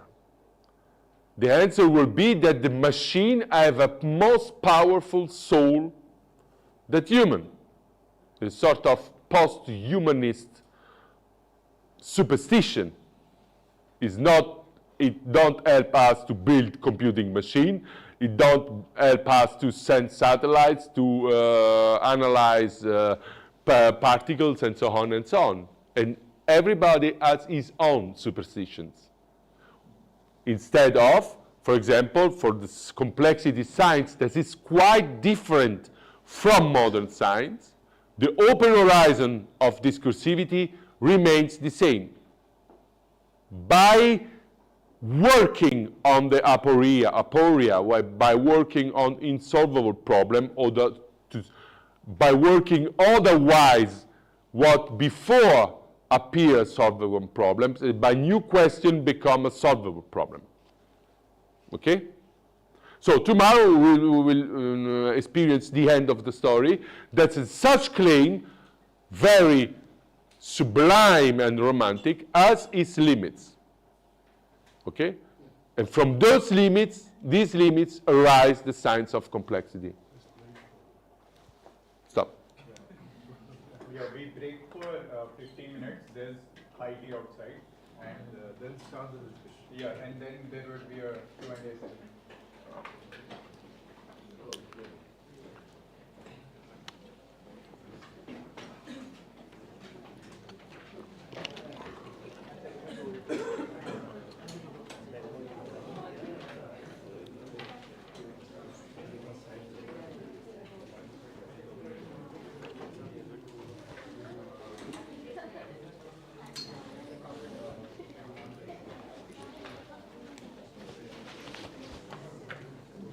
Charging में डाल देते हैं तो I will put in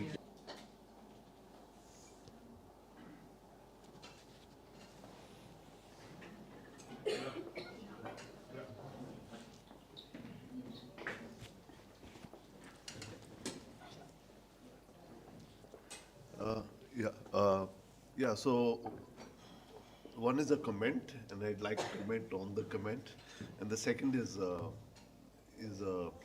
question. The comment is, when I look at this narrative of yours, it's premised on a theory of radical rupture. So there's this break like this, right? And that's a big problem in Presented as radical. Okay, all right. Okay, all right. Now, the question is, I'm still not very clear, and I'm seeking a clarification of this parallel you draw between geometrical perspective, geometrical perspective, which appears in art, and philosophical perspectivalism. So I want some clarity on that. So,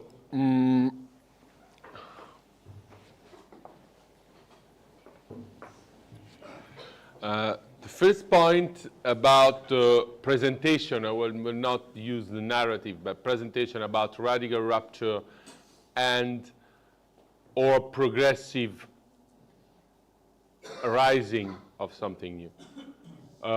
The idea of radical ruptures was pertinent at the beginning of historiography of science, if you will. Now we know, we take for certain there is not a radical rupture in the sense that something unexpected comes at one moment and before there is nothing.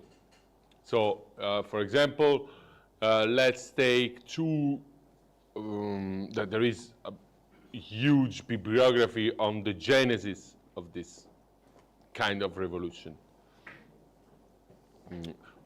Let's take, for example, two very, very hard books to read from Hans Blumenberg. One is Die Legitimität unserer Zeit, the legitimacy of our time, and second about secularization, and the second is the emergence or outcoming of the Copernican world, die Entstehung der kopernikanischen Welt. So it's enough to just to read some pages of the 700 books to notice that there is no such ruptures in the sense of Descartes and Galilei comes from nothing and invent modern science. For this reason, in my presentation, I take stance from perspective, letting understand that from elaboration of perspective is in the 15th century and the new science, there are 2 centuries of huge innovation and a sort of radical movement by which the old world collapses and a new world arises. Of course, in a lecture of 2 hours, we have to accentuate the ruptures in order to let understand what is, because in our view, from our perspective, what is important for us is the novelty coming from this system that be re-elaborated from another system. But personally, I took stance from perspective, for this sense proto-symbolic form, and this is implicit that the time between elaboration of perspectival art and elaboration of modern science is not an empty time. It's something that elaborates almost, would I say, all the tools used by Galilei and Descartes. Then the men, those men, both Kepler, will I mention the third, add his own genius, then make ruptures gestures. And we have to notice it. We have also not to underestimate what those men accomplished. But one thing is creation, or the foundation, one thing is accomplishment. In my perspective, but not my perspective, the whole historiography of science and philosophy, even since Cassirer, because already by Cassirer we have the idea of a long process coming from Nicolas von Kues in philosophy, from the Renaissance, naturalism, Telesio, Bruno, and so on and so on. If not speaking about humanists in the early 15 to the end of 15th century, are an accomplishment and not a creation. So the idea that comes a new paradigm and then replace the other just in few moments or a few decades is now considered as very, very superficial. There is 2 centuries of fight between 2 worldviews. Where every scientist, every humanist, every man of spirit contributes to it. I published another paper about the imaginary, okay? By showing how Descartes, for example, and even Galileo take inspiration from the imaginary world described, or the journey to the moon described by Ariosto, or every kind of imaginary, Calderon de la Barca, and so on and so on. We do not imagine that we have to do with men like today's scholars, concentrated on his own papers for impact factor and thinking in a library. There are men rising around Europe, experience the smell of the time, experiencing new technologies, experiencing new instances, new representation, erudite men that read literature, and so on and so on. So what they read, what they use as background for his own thought experiment has been elaborated during these years.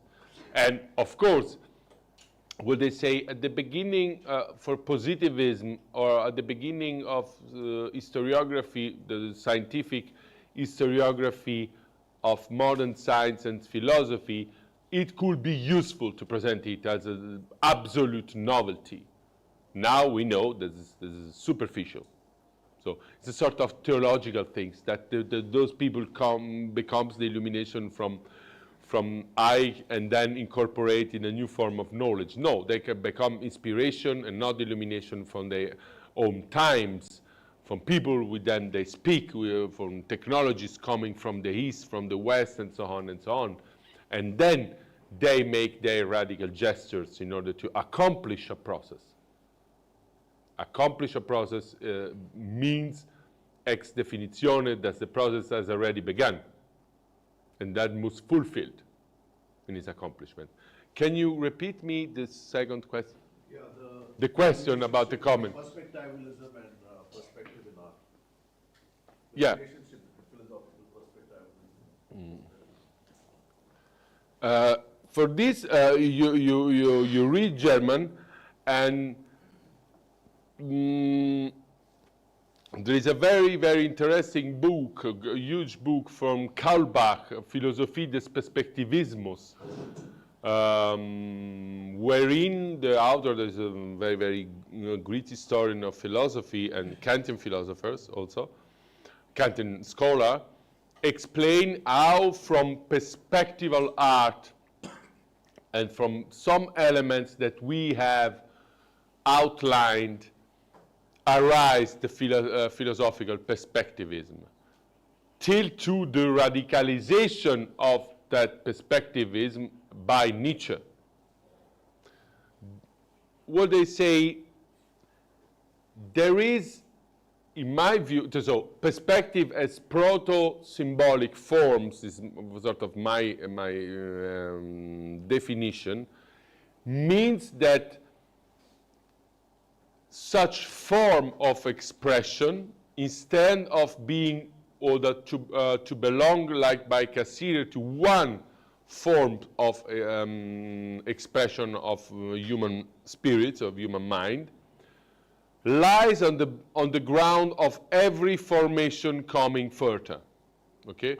So, if you will, even perspectival art lead the perspectivism of modern time till to Nietzsche relativism, in my view, is not an appropriate definition, but anyway, to Nietzsche radical perspectivism, okay? But there is no unique source for this perspectivism. I will say it's a sort of spearing, a sort of phenomenology of spirit of modern time, incorporate firstly in perspectival art, but would they say firstly in humanism, Florentine humanism, the rediscovery of nature and critiques of scholastic worldview, then becomes after, and I searched a bit before because such perspectivism, of course, meet Descartes, and there is a very, very good, I can indicate you private, very, very good paper of Angelica Horn about the dependence of Descartes' structure of meditation and perspectival, central perspective of Brunelleschi. But then there is Leibniz, and the first perspectival philosophical account is given by Leibniz in the monadology, or the concretized in the monadology, when Leibniz said that every monad watched the universe from his own perspective. And then, of course, true by Kant and by some things. But there is a spirit of modern times that becomes at first, thanks to perspectival art, a new approach to science, geometrization of nature, what Husserl says in the crisis and so on, with some nuances. I will not take in block that analysis, okay? And then, once it's matter to implement this perspectivism, there is sort of a rational, diffuse perspectivism, in a strong philosophical theory, becomes philosophischer Perspektivismus. That is Leibniz, Kant, and then Nietzsche. But the first trace is perspectival art. I don't like holistic metaphysical claims. As historian of ideas, we have to be careful. There is not perspective that determines philosophischer Perspektivismus, or philosophical perspective. But historically, it happens that through perspective, we can retrace a genealogy of philosophical perspectivism. Can I say something? What? When I was listening to your lecture, I was interested in the history of perspective. You know, as you said, Brunelleschi in Florence is an engineer discovering, Brunelleschi discovering the method of drawing the perspective, and they said. But then, as is well known from the Panofsky, how there's a prehistory of perspectives Yeah. in the late medieval scholasticism, in the art history also, that Giotto, Duccio, and Masaccio. So they were desperately looking for maybe for one vanishing point, but there were many vanishing points. So the paintings were distorted a bit. So from various vanishing points, Bruno Ricci reaching one vanishing Beato point. Angelico, yeah. Exactly. So and then Alberti and Leonardo and Pico della Mirandola and all. But then this again, as I mentioned yesterday, this project of modernity, that singular, from various vanishing point of a immature perspectival painting of Giotto and Masaccio to the one single vanishing point, that Central perspective. Central perspective. And it's the same way with the, like Panofsky in that essay, a transition from the aggregate space, where the dimensions are from front and back, top and bottom, left and right, to one origo, to the length, breadth, and to an infinite space. So this happened is clearly in the, you can draw analogies between the Cartesian analytical coordinates, the coordinates and the central perspective, to some extent, I would say. But I'm interested in always this centralization and decentralization. So we had, till Copernicus, a 15 centuries old Ptolemaic, the heliocentric. In fact, the structure never changed. Only thing that the sun was placed in the center, and it's a decentered. Yeah, because science is insofar Exactly. cumulative. So the orbits were as before, the circular and uniform movement, very harmony and all. But I think, to my mind, the real revolutionary was Kepler. Yeah, everything changed. So the sun is not in the center; it's one of the centers of an Ellipsis. elliptical There is a orbit. very interesting study Yeah. about the debate Galilei, Kepler on the orbits. Exactly. So Galileo never accepted that. Even Kepler could not accept Because that. it was for perfection. Yeah. So then perihelion and aphelion and the speed variation, everything changed actually. Yeah. So I would say that was a real moment of revolution. But interestingly, again, decentered. From a center. So I would say even for the Copernican revolution, we had the Ptolemaic, where the only difference was from the philosophical perspective, it was the man in the center. The Nietzsche later saying, what happened with the Copernican revolution, the man was thrown out of the center. Yeah? But it was a perceptual subject which was in the center, which was replaced by a thinking, conceptual, the abstract, you can say, the Cartesian subject. Formally. Yeah, formal subject. So earlier it was a perceptual, because the Greeks, for the Greeks, the world of perception is the limit of the world. Yeah, and for Aristotle, so it is closed with all this dimension and all. So I think the structure hardly varies, but this kind of paradigm shift always happens within the the advent of modernity also. So that's my observation. Well, they say two remarks. The first is you're fully right. I never mentioned, because mentioned Kepler is meant to give sort of more complicated analysis, because it was. By the way, the Kepler derived it from empirical data. Yeah. That's very important. But even Galilei derived it from empirical data. The problem is that Galilei and Descartes was not only, could we say also Kepler, but Galilei and Descartes, let me say, was also propagandist, or the propaganding the new kind of science. This is a sort of political struggle. And in their writings, you can smell the fact, okay, we give conceptual stuff, we restructurate many parts of cosmology, but not only. It's not only things of cosmology or science, it's think of the world and the place of the man of the world. So, the man is at the center. That is very important. Of course, the man is at the center even more in the scholastical system, Aristotle, but is placed at the center. He placed not himself at the center. That is radically new. The one thing is to think that by a cosmic order is sort of pleonasm, okay?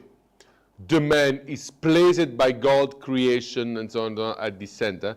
And one thing is to think that a man that is no longer cosmic at the center placed himself at the center and made his own world by technology, by knowledge, by decision, by his own will. That's the nuance. That is the, if you will, the anthropocentrism of the antiquity. No, antiquity was not so anthropocentrism. This is Middle Age. That is by the implementation of Christian religion by antiquity by Augustine, till the modern age, till Descartes, or till Galilei and Descartes, is anthropocentric as creature anthropocentrism. Instead of the perspective deconstruct so radically the space, the cosmic space, the theological space, for this reason I mentioned the Protestantism, anthropological space, that man is forced to re-establish himself at the center, and in this way it can become a perspectival perception of himself by defining which situation he can take in the world in order to describe it, and not be placed at that place by one supernatural power. That is the radical difference. One more reference, this old, like through Rain asking this philosophical. I think Friedrich Kaulbach is the first philosopher, a kind of academic philosopher, who introduced the idea of perspectivism in philosophy, Yeah. based on Kant, but Yeah, based based mostly. Yeah, but before I mentioned Kant, because that is a story that will be told, even if I don't accept the idea of narrative, there is just analysis from which we miss some huge part. That is, a professor studies 20 years and then should present 2 hours, and then you have some part missing. But Kant is the point, in my view, wherein a diffused perfectivism can become, through transcendental perception, this is paragraph 24th paragraph of Critique Purism, a philosophical one. Even by Leibniz, where they say there is sort of diffuse perspectivism or a multi-perspectivism, there is not, strictly speaking, a philosophical one. The philosophical one, like, for example, Descartes becomes, and that was my PhD thesis, from a deep assimilation of the perspectival studies of theory of vision of Lambert. And then he transforms that perspectival geometry, optic view of the world and the Neues Organon in a perspectival one. That was precisely and then in a phenomenological one too, but by instauration of transcendental philosophy. In my view, there is no possibility to affirm or deny a philosophical perspectivism without Kant. What made Nietzsche delocate or make empty the categorical imperative and Magdaphone, that is, make of it something as the Wille zur Macht, but works on Kant, works on absolute of the will by Kant, and then empty this absolute of the will from every internal normative rule, and so on and so on. I agree with Kaulbach. We start from Kant in order to think philosophical perspectives. But from the point of view of history of ideas, wherein the history of philosophy is located, we can also speak from a sort of perspectival incubation of modern science and modern subjectivity, in the sense as that the individual begins through 2 centuries, not from today to tomorrow, through 2 centuries, begins to refer to itself, to himself perspectively, as the center of perspective, instituting the Fluchtpunkt, that is the point of view of perspective, and then once assimilated, that can be formulated by critic of pure reason, or more radically by Wissenschaft theory of science by Fichte, for example. It's not even more perspectival. Yeah? So basically you have 2 confusions. One of them is being addressed perpetually. But I wanted to come at it from a point of view of phenomenology. For example, we are making this distinction between, the question is, are we making a distinction between perception and perspective? For example, when we speak of phenomenology, it is only through our senses that we can make sense of the world that is outside of us. Phenomenology. As in Heidegger and Husserl. Can you repeat?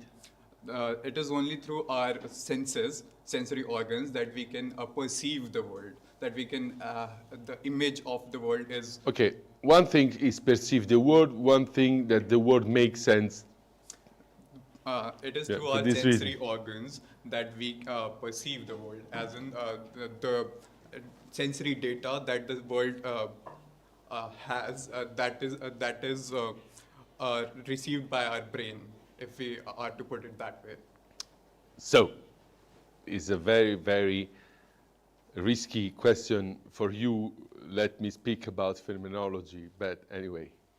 So, no. There's a very, very, very poor summing up of phenomenology to say that just sensory data lets us approach the world. That is a sort of sensualistic and very reductive vision of what Husserl said. Husserl don't say that.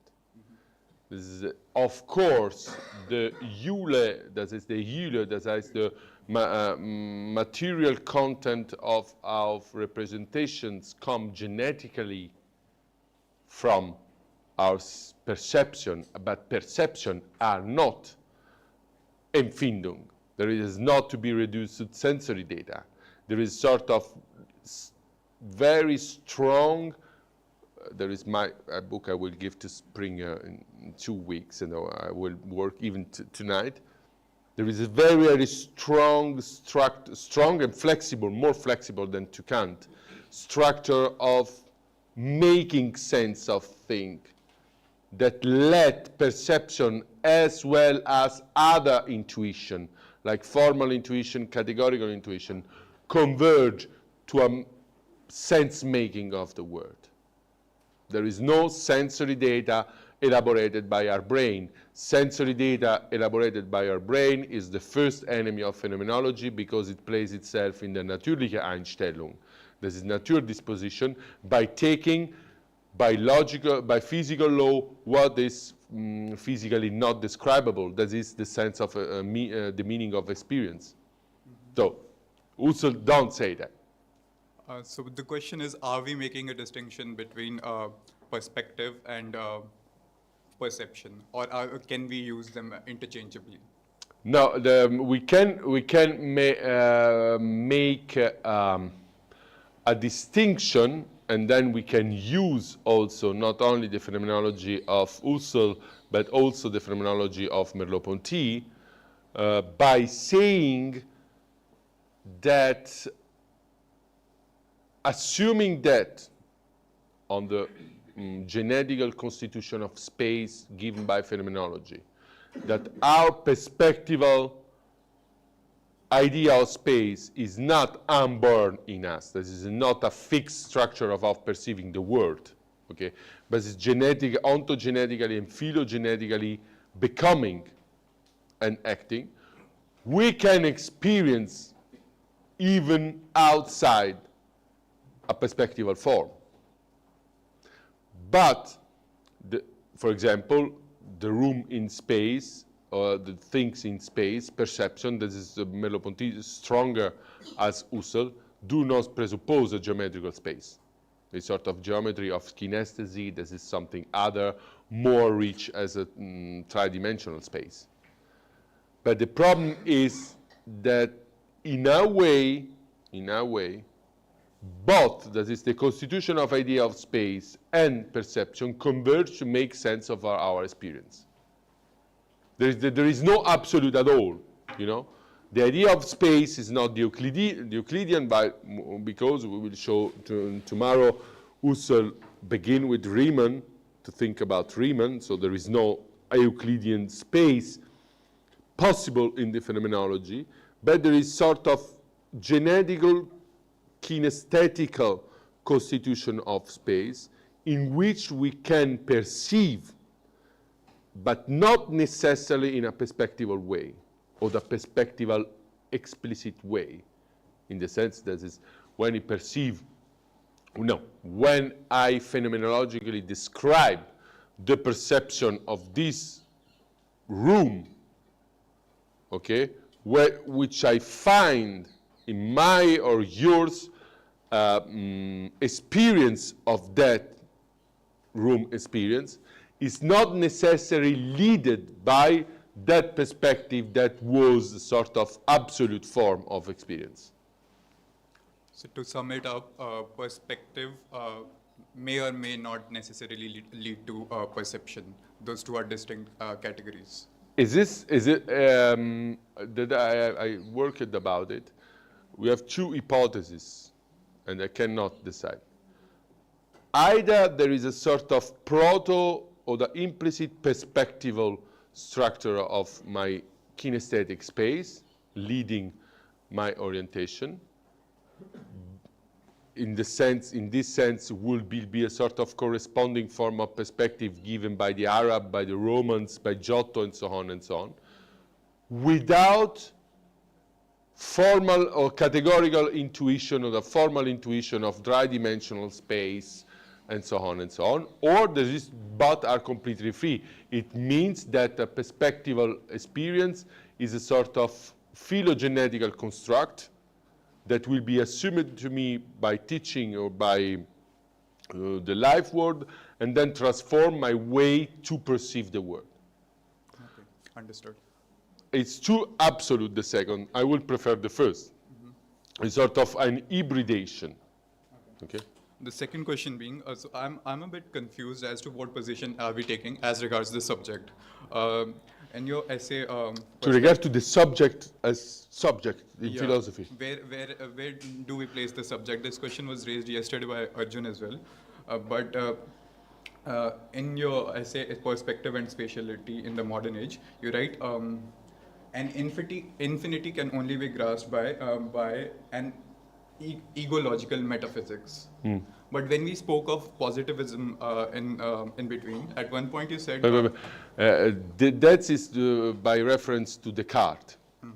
That is you are the saying infinity. The infinity is deeply linked to egology and instituting the metaphysical egology as such. So the link between, in the modern age, between the idea of infinity and metaphysical egology is clear.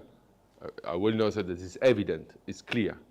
But when we spoke of positivism and Newton at one point, you said that with Newton, a loss of narcissism began. But Newton, Copernicus. With Copernicus, yeah. Yeah. Yeah. So, and with regards to Newton, you said that the reality is created by our mind. No. Okay. No. Let's take the things back.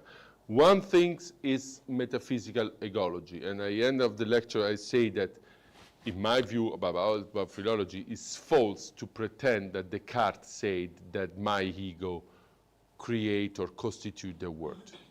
That's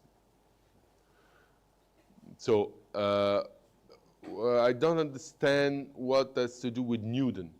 The question is, where are we placing the subject in our understanding of the complex world? For example, with Babu's talk in synthetic philosophy, the idea that I got, I may be wrong, is that our perceptions are bracketed. If again, Hussein, if I may be wrong there as well. My perception? Yeah, it's bracketed, eingeklammert. Yeah, I get you. So it's only in limits that we experience the world. So when we speak of understanding complex worlds, are we speaking of a reality that is beyond, that transcends the subject? That is the simple question. So the very good question. That is, we can maintain transcendental subject in a concept, in a complex world. That is the question. Yeah, that is the question. So it depends from which point of view you consider the transcendental subject. From the Kantian point of view, no, because it's impossible. I would like, but it's impossible. But the transcendental subject by Husserl and in phenomenology has been often misunderstood in a Kantian way. So the transcendental subject by Husserl is just as the upper level of a genesis, of a sedimentation of Sinngestaltungen, activating that Sinngestaltungen, that is concretion of senses. In this way, not only transcendental phenomenology is compatible with an idea of a complex world, but give us the first sight to decipher the complexity by deciphering our own experience in a sense of multidimensionality, intertwining of ontological regions, Lebenswelt, and so on and so on. But you have to understand what is the status of transcendental by Husserl. And many people, having read just cursively Ideen 1, Ideas 1, make the mistake to take and have a misunderstanding what Heidegger's make with Husserl and the confrontation between Heidegger and Husserl, think that the transcendentality of the subject of the structure of experience by Husserl is a Kantian one. It's not true. We have to deal with two different levels. One is how we can find not only in Ideas 1, but if we find even in the late writings of Husserl, that is when the genetic phenomenology is introduced, and the transcendentality is another kind of stuff, okay? And second, do not overestimate, do not underestimate the play that was played by Heidegger identifying the transcendental subject in phenomenology and the transcendental subject by Kant. It's it's seemingly nothing to do with a complex world, but the question makes sense. That is, what is of transcendentality in a complex world? It is more than pertinent as question. I will answer, it can match together. It depends which level of transcendentality, which form or which shape of transcendentality you take. Thank you. It's a very long discourse. So for example, Patočka mentioned an asubjective phenomenology, and we consider that this is a sort of middle way between transcendentalism and asubjective phenomenology, that you can locate the right thinking of Husserl about subjectivity. Because transcendental subjectivity by Husserl, beyond to be the pole of activating a noetical function, is a concretion. And then this is a genetical one. This is more compatible with a complex world. More and more considering the fact that Husserl is the first that mentioned the life world as multidimensionality.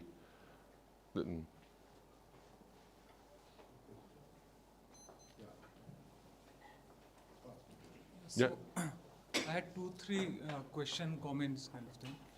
So the first was related to perspective in painting because it starts with Brunelleschi's experiment. So in a way, Brunelleschi is actually constructing. It starts from Leon Battista Alberti. No, but Yeah, Brunelleschi and Alberti. Okay. yeah, I meant that because he's kind of constructing an apparatus to, like when he is going in front of the, I think, cathedral, when he's constructing an apparatus by using that mirror and all. So, and so how much is kind of human construction necessary to understand the world? Like in the case of Brunelleschi, we see the construction of that mirror panel, which finally shows in a way that the world can be infinite, and that is taken up by Alberti in the case of painting. And then again with Galileo, we see a kind of construction of the telescope. And the other aspect of it is that both of them ask the observer that you can come in front of it and see for yourself what the world is. Can you repeat the last part? Like both of them, both Galileo and even Brunelleschi, they actually in a way invite the observer to come in front of the apparatus and see for yourself. And so there is in a sense, there is a kind of democratization also, like anyone can understand. I think Shareable, share. it's shareable. So how much is human construction necessary, or in a way experiment necessary for understanding this truth, or how much of an experiment is necessary for a demonstration of truth for everyone? Okay, This- just the first question. This is a huge question. Let me answer. Just one remark. For me, the turning point on perspectivism is Piero della Francesca, the Perspectiva Pingendi. That is the right turning point because it's a mathematical tractatus. We have nothing to do with concrete things, we have to do with mathematics. And then we have a sort of convergence, but there is certain, we can discuss about it philologically. That is the novelty of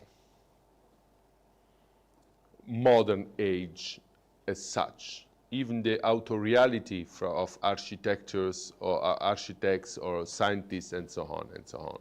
And now the self-presentation as such. This is the new dimension of humanity. That is, Brunelleschi presents itself as the new architect, okay, as the revolutionary.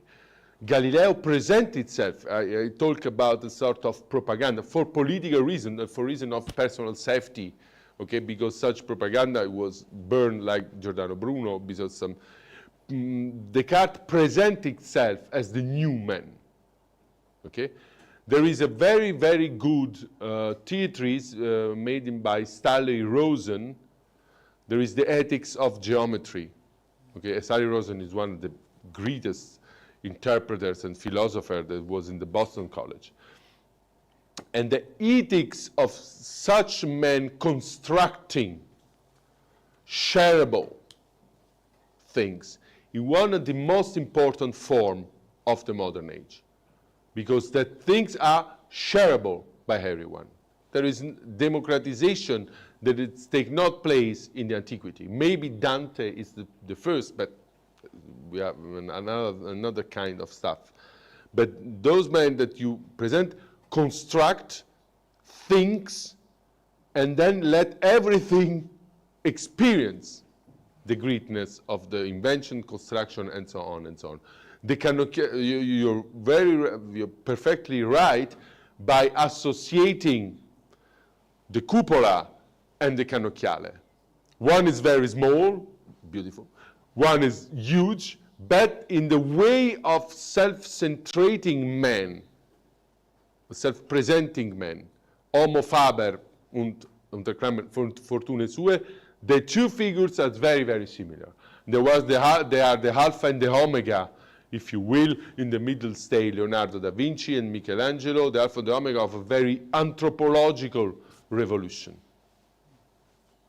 This is the first question. I answered to the question? Yes.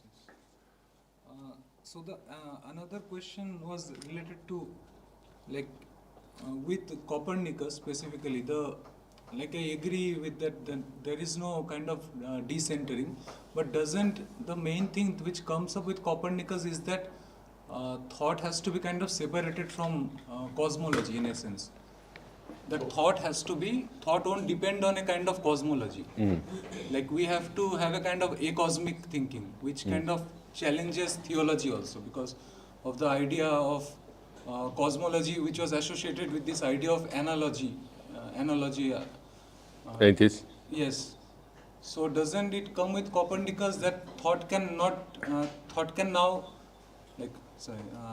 will not be analogic. Like we have to kind of go through a new logic of thinking, which can be dialectical in a way. So doesn't Copernicus actually challenge this analogic index? Like, isn't it kind of implicit within Copernicus's decentering in the way, when he says that the heavens are not above and the earth is not below? Just a moment. We have not to underestimate the danger of Copernicus in the play of decentralization. If Copernicus were fully in continuity with the past, he would not put it into the index by the church and every Copernican will be persecuted by the Inquisition even after Galilei. So Copernicus, of course, works on Ptolemaios, take the Almagestus and then restructurate the Almagestus, but such restructuration is more radical as a sort of change of model, because it's based on observation. So he make reset of every kind of speculation about epicycle, perihelia, and so on and so on and so on, and show that there's a simple hypothesis can give us exactitude in computation and a new view on the world. It's very dangerous. You have to place yourself in the 16th century. Copernicus was a sort of horror movie for conservatives. This is not so. Of course, Copernicus is a scientist. Scientists as instead of propagandists that say, okay, old philosophy is gone, we have to replace rationalism and so on and so on. Copernicus, like a man of science, know that science and human knowledge works on variation and invariance. So he cannot throw to the rubbish Ptolemaios. Take Ptolemaios, take the calculation, but then innovate radically. So in my view, it's a huge decentration. And the commentaries on Copernicanism made at the time from classical astronomers is testimonying that it was a huge revolution, we'll say the beginning of astronomical revolution. Then it is what I would criticize Heisenberg. There is not a discovery. Is an hypothesis, but an hypothesis has changed everything. Because the gesture to make that hypothesis is radically new.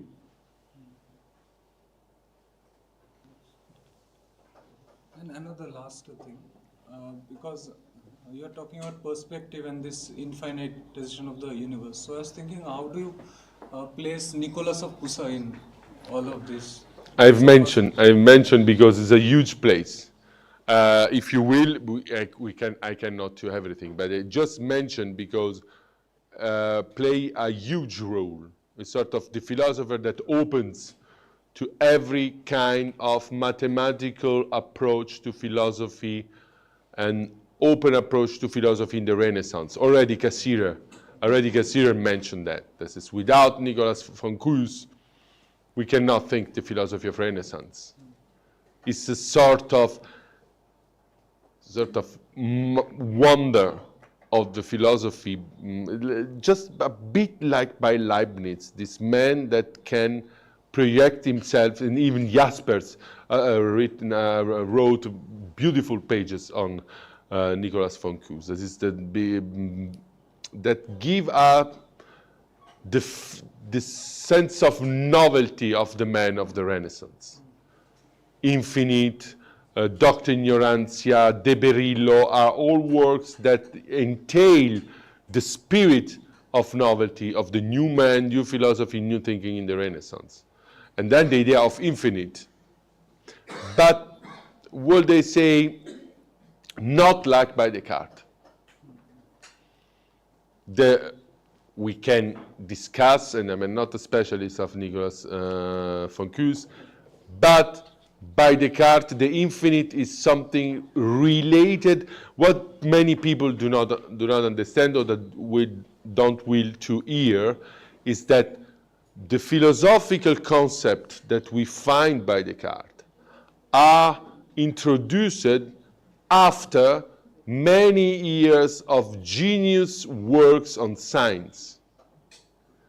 So when Descartes differentiates the infinite and the indefinite, okay, and then put the infinite as the first trace of God, that is a second fixed point at the horizon in face of the ego, is because it needs of infinity in order to fulfill its mathematical structure.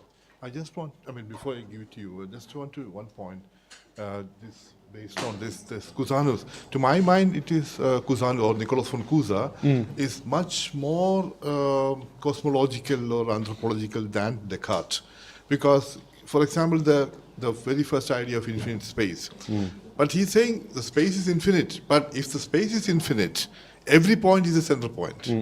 Very mathematical. If the space is infinite, every man is in center. It's not that one subject is in center. So it's more of more concrete than the Descartes point of view, because it's from a speculative point of view. Yeah, exactly. Not just speculative. It's a logical argument. If the space is infinite, every point is a center point. It's more of a.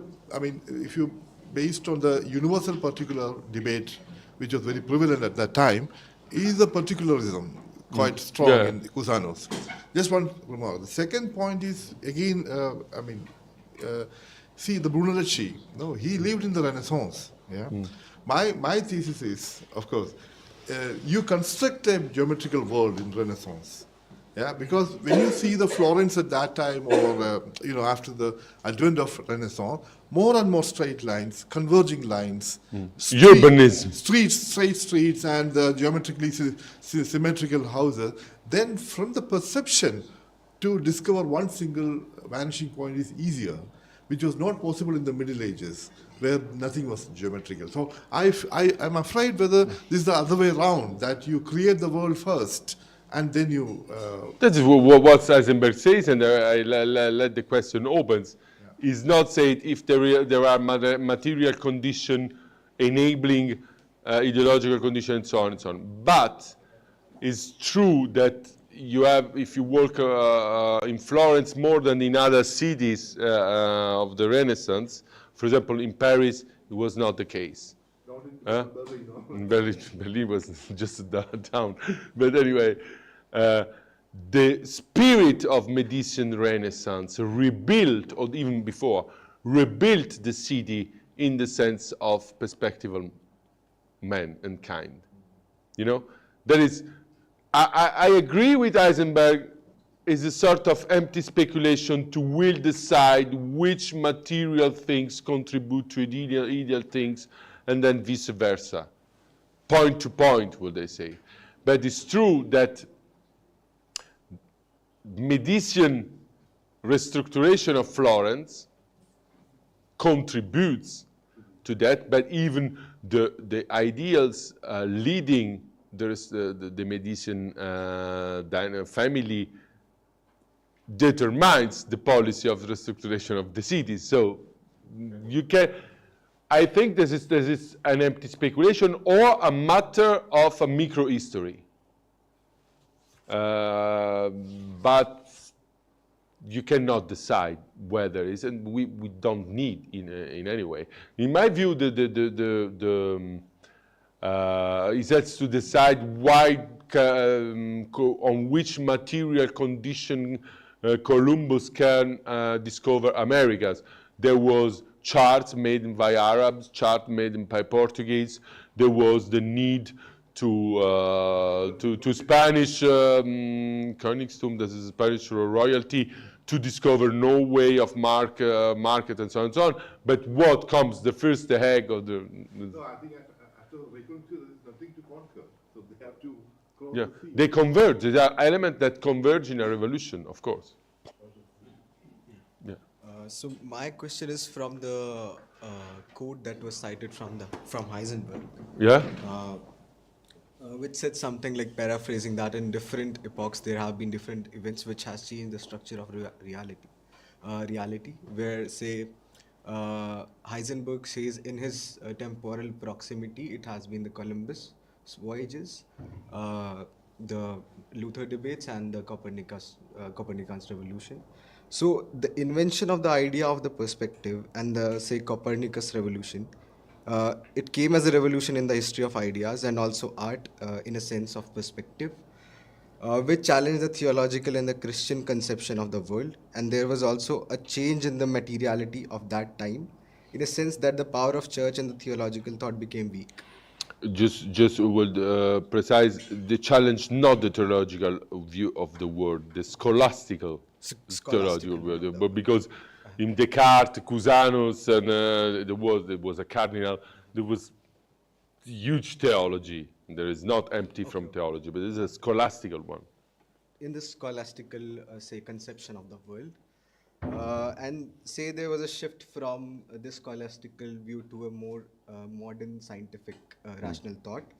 But when we approach the postmodern art or perspectivism, there is a radical shift from style and technique, which From? Style and technique. Yeah. Which perspective is a part of, and the conception of postmodern art is such that it says that the idea matters more than whatever the technique or style is. So how does that change the This material? is a sort of popular version of postmodern art, better. I mean, Or the idea of this, we can comment is a bit ironically, the idea of the seller, of the gallerist, make more sense as the work of the artist. But let's. That is some sort of, say, most postmodern. That's how it is going in the contemporary art world also. Yeah. But so how does that change the materiality of today's world? And if the Copernicus discovery and the introduction of the idea of perspective is a revolution, then is the postmodern idea of the deconstruct, is it a counter-revolution? Counter-revolution, but not in a reactionary sense. Okay. In my view, as we will see tomorrow, because tomorrow we will play even from avant-gardism in painting, even while mentioned, and because there is some paper on it that is very, very interesting, a new scientific revolution. But I will not say there is a sort of counter-revolution in reactionary sense. This is not a sort of reestablishment of this idea of order.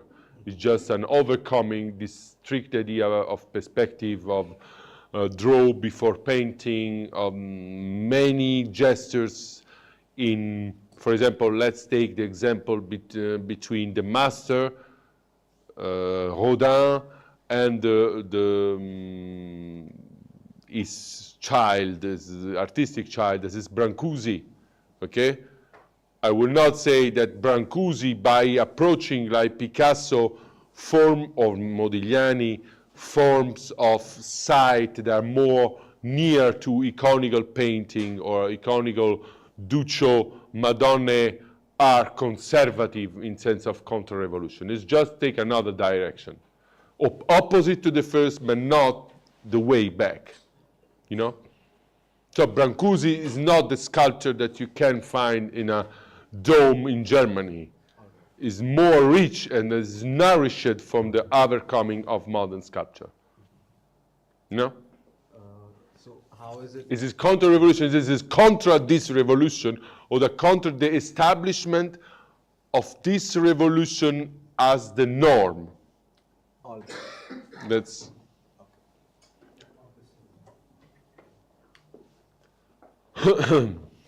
Yeah, so in the context of method of doubt and relation with rationalism given by Descartes, how do you like define meaningful question in relation of self and the world? And How do you define define meaningful question meaningful question in relation of self and the world, and what could be the like mechanism to measure it? How can you measure the meaningful questions? There are meaningful questions about the self and the world. Yeah. Okay. How do you How do you define it, and what could be the mechanism of measuring it? If it is like meaningful or not. What is the meaning of meaningfulness? Yeah. no? I was in this. That's not my question. No, but the problem is there is meaningfulness and there is no sensedness. Okay, there is about question. Put these things aside. That is, when a question makes sense. Okay, that is your question. Then when a question, this is the general question, when a question makes sense, and the second question more definite, and when a question makes sense about the relationship between the self and the world. Wow, so that's the problem. Who can decide, and I'm very, very critical about Carnap, who can decide if a question makes sense or not? If a question is a mere, so I will just prevent you, my Bildschrift is on questioning and philosophy. This is Philosophie und Frage, so we can stay here for hours, but anyway. So if a question is a pure theoretical question, okay? That is question oriented to knowledge, okay? We can also define a sort of Spielraum, what is a sort of degrees of meaningfulness of the question, but not fixed one, because without degrees of freedom of this being meaningful of the question, we have no discoveries. Okay, because often in a theoretical sense, a question that makes no at first sight sense anticipate an answer that is most often true and include the question that are meaningful as such. Okay, for example, the question of Galileo, but the natural numbers are more numerous as pair numbers or not, makes sense or not? After Cantor, not only it makes sense, but the signs of the genius at the time don't make sense because we have not reached the tool in order to develop this question in an answer. So I will not so logical positivist to say a question makes sense just when inscribed in a framework or when open to a possible answer, like Wittgenstein, second case, or Carnap, first case, okay? But let's say, be not also so mystical. There is with question and the meaningfulness of the question, we can also find a sort of space of degree of freedom. It don't make sense, but anyway, it's linked to a sort of sense concretion or a sense structure that by variation, by enlargement, can make also sense, okay? But in general, a question makes sense because come from a need of man. So in this case, there were no sort of practical sense of questioning. There is not the meaning of the question, okay? And in this sense, the question about my relation to the world not only makes sense, but inhabitate our lives. So it makes sense per se. Even it cannot be answered by definitions and by so on and so on. This is the first question. have a question related to phenomenology. Yeah? I have a question related to phenomenology. So my question is that can we, if you look at Husserl's transcendental ego, can we make it part of the complex world and analyze it as part of this world, or can we look at it as a subject to pole from which we can take any perspective at all? So what I'm trying to say is that we know that Husserl comes to the transcendental ego when he affects a number of different kind of reductions. I mean, phenomenological reduction, identity reduction, transcendental reduction, and then we get this transcendental ego. But if we can make it at a part of the complex world, are we committing to a naturalistic attitude, which Husserl would criticize? I mean, like when he criticizes Heideggerian naturalistic attitude. So, so the question is again. Question is Husserl's transcendental ego a part? Can we analyze it as a part of the complex world, or is it a subject to pole from which we can take any perspective at all? So, at first, let me just cautionally say we have to define a sort of general thinking of complex world in order to locate what the phenomenology can say in this global perspective. It's not too easy, believe me. And the second point, I will to show, address you to the, for example, to the paragraph 41 of the Cartesian meditation, where we find a sort of threefold stratification or the sedimentation of the ego, when the transcendent ego als Ich-Pol is just the epiphenomenal or epistructural level.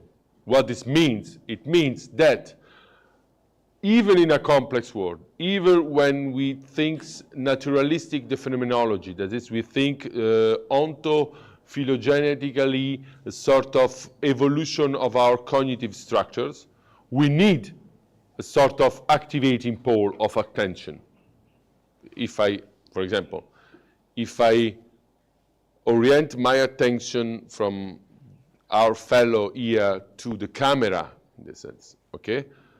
I activate also two different framework or pneumatic structure that let me experience our fellow man with some pneumatic properties linked to ideality and so on, to the camera that is just another kind of situation, okay? So I would ask, I would wonder how a complex world can change this epistructural need in order to conceive experience. What is important is what stay below. That is how the not only the noetic activity will activate, but on which they will rooted, that is in the noematic. And when we think the noematic, we encounter complexity. Because we can not reduce, but we can derubricate the noetic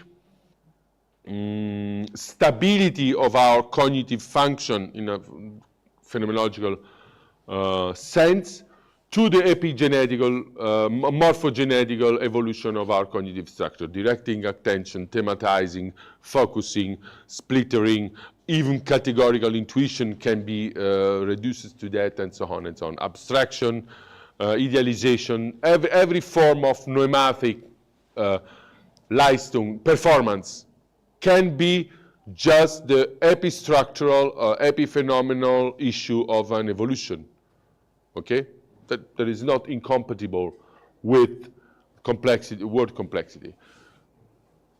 But you can maintain it as a stable or a fixed point. As in order to experience something, we need a sort of stability of neurological function that traduce themselves in a sort of transcendental pneumatic activity or thematization, and so on and so forth, etc., etc. But you encounter complexity when you go to the lower layers of constitution of the subject. Personal identity, intersubjectivity, self-reference. For example, today I would wonder that someone could phenomenologically, even phenomenologically, pretend that we have only one form of self-reference and not a multiple form of self-reference. It depends how you will deal, like yesterday, with an heritage. In my view, we are not to stay at Husserl, that was a man of the 18th century, 19th century, in order to think phenomenologically today. We have taken account not only Heidegger, but also Maturana, Varela, Petitot, and other people, Patočka, Merleau-Ponty. That is, but this sort of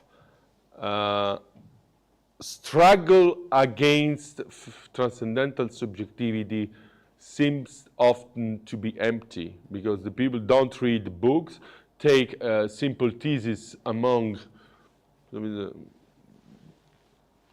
5 or 6 matters, writings, manuscripts, and so on and so on. That's a transcendent subjectivity.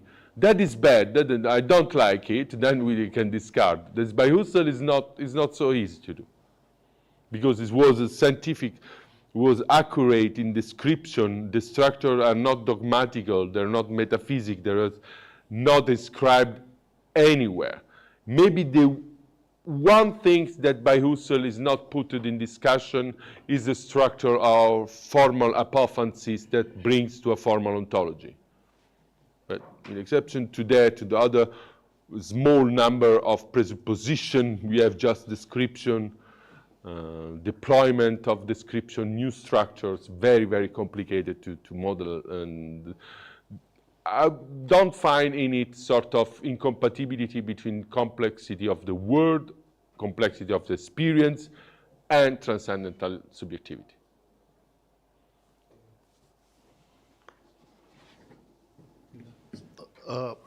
You know, as the question's coming as a student of a transcultural history and philosophy of science for last several decades, and not a nationalist history and philosophy of science. So my question is coming from the nation cannot be the unit for a study of the history and philosophy of science.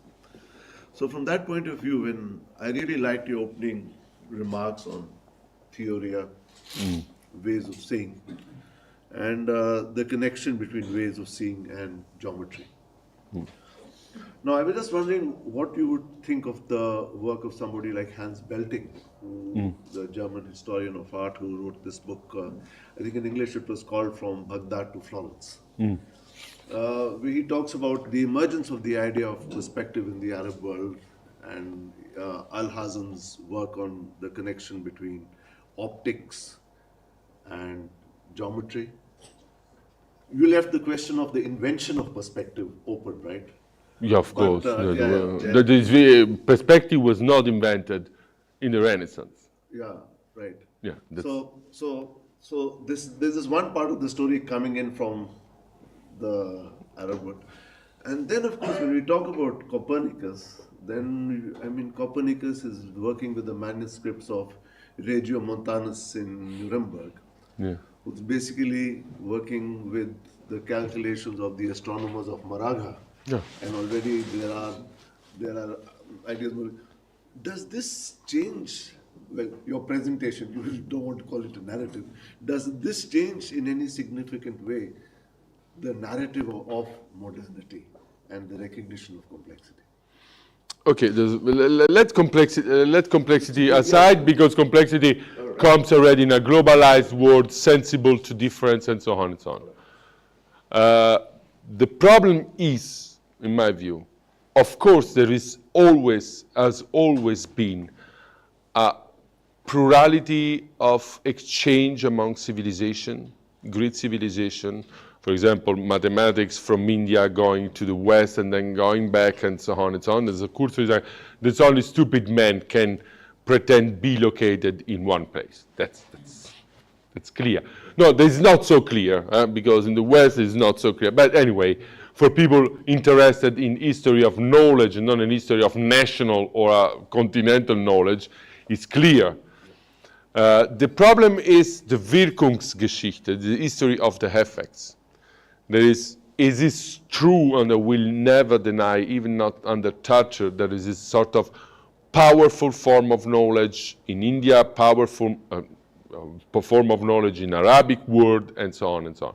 But the history of the effect that what's happened in the foundation of science happens in Florence, happens in Urbino by the translation of Euclid's going to the full Europe, it happens by Kepler, and so on and so on. This is just a local, not a normative selective criterion. No, because the people that say, okay, before there is nothing, like the first question of you, before modern science there is nothing, or outside of the West there is nothing. For example, let's take Hegel insights on Indian philosophy, or Heidegger autism on the West. That is not my case, not our case. But from the point of view of history of FX, something happened somewhere and then determines a global science. That's just, but it is not a normative criterion, because the history of science knows. But I will not be too radical as the scholars of the Schola. I will not say the Schola or people like Viveros de Castro that in a decolonial sense say that the indigenous civilization of Amazonas are so raffinated as Plato, even there has no written books. There's sometimes basculing to the other, another fanatism. We can stay in the middle. It can be, but Plato is Plato without discourse. So Descartes is Descartes. I can be open to recognize the greatness of such men around the world, but for the history, for a genealogy or a critic archaeology, okay, location and situation are salient more than others. So what happened in Florence, there is not a revolution of words art, because art, but from the point of view of intertwining between anthropology, science, and technology is more decisive than other places or other times. You understand me? No, I know that history, but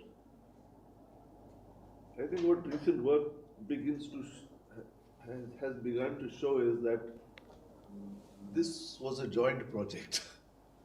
With that? That this was a joint project. In the older histories, the project was something where, well, the Jesuits went there and the Jesuits met these people and they discovered that. And I spent 15 years of my life reading Italian and French Jesuits in the 17th century. Leibniz was the first to recognize you have to dialogue with Indian civilization at the same level, and not to pretend. So what happens is that this combination, this complex, is something which is jointly produced. Yeah, that's humanity at all. Exactly. Yeah, it's not European, of course. Yeah, it's produced within an institutional rubric of the West, created in the West, but it is jointly produced. Yeah, this is because we cannot retrace all the confluences. That's no, but this is important to say, because there are some people that think that the white man made the science, and this is a very stupid thing. No, and this is a joint project. The knowledge, that is what differentiates knowledge from fanatism. I said yesterday, there is something shareable from everyone. So nobody don't know who invented the zero in the Hindu temple. That is a Tema SAA, then went to the through the lens and reach another place, but that is true. For example, the algebra came from the Arab world, and Descartes fully nourished from the algebra of our world, because the Arab world discovered the algebra. But then at this place happened something. But without claiming that once invented at that place can dislocate back in order to build other tradition, elsewhere. That is what differentiates us from fanatism. Because, as you said, it's a joint project. And what makes a joint project of humanity different from particular project of nationalism or continentalism or racialism and so on. So I think for today and tomorrow, again back to normal, back to the 2 and 2. So we have that bit, until 1, 2 and 2, 2 o'clock. So if I come in 5 minutes earlier, so then we get done exactly at 2 o'clock. Thanks for the participation, and I hope to see you all tomorrow. Sunday. Thanks for the first thanks to you for the long wishes. for attention and passions. Ah, okay. എനിക്ക് ഈ computer copy അല്ലേ എനിക്കൊരു 10 minute നിങ്ങൾ pack ചെയ്യാം ഞാൻ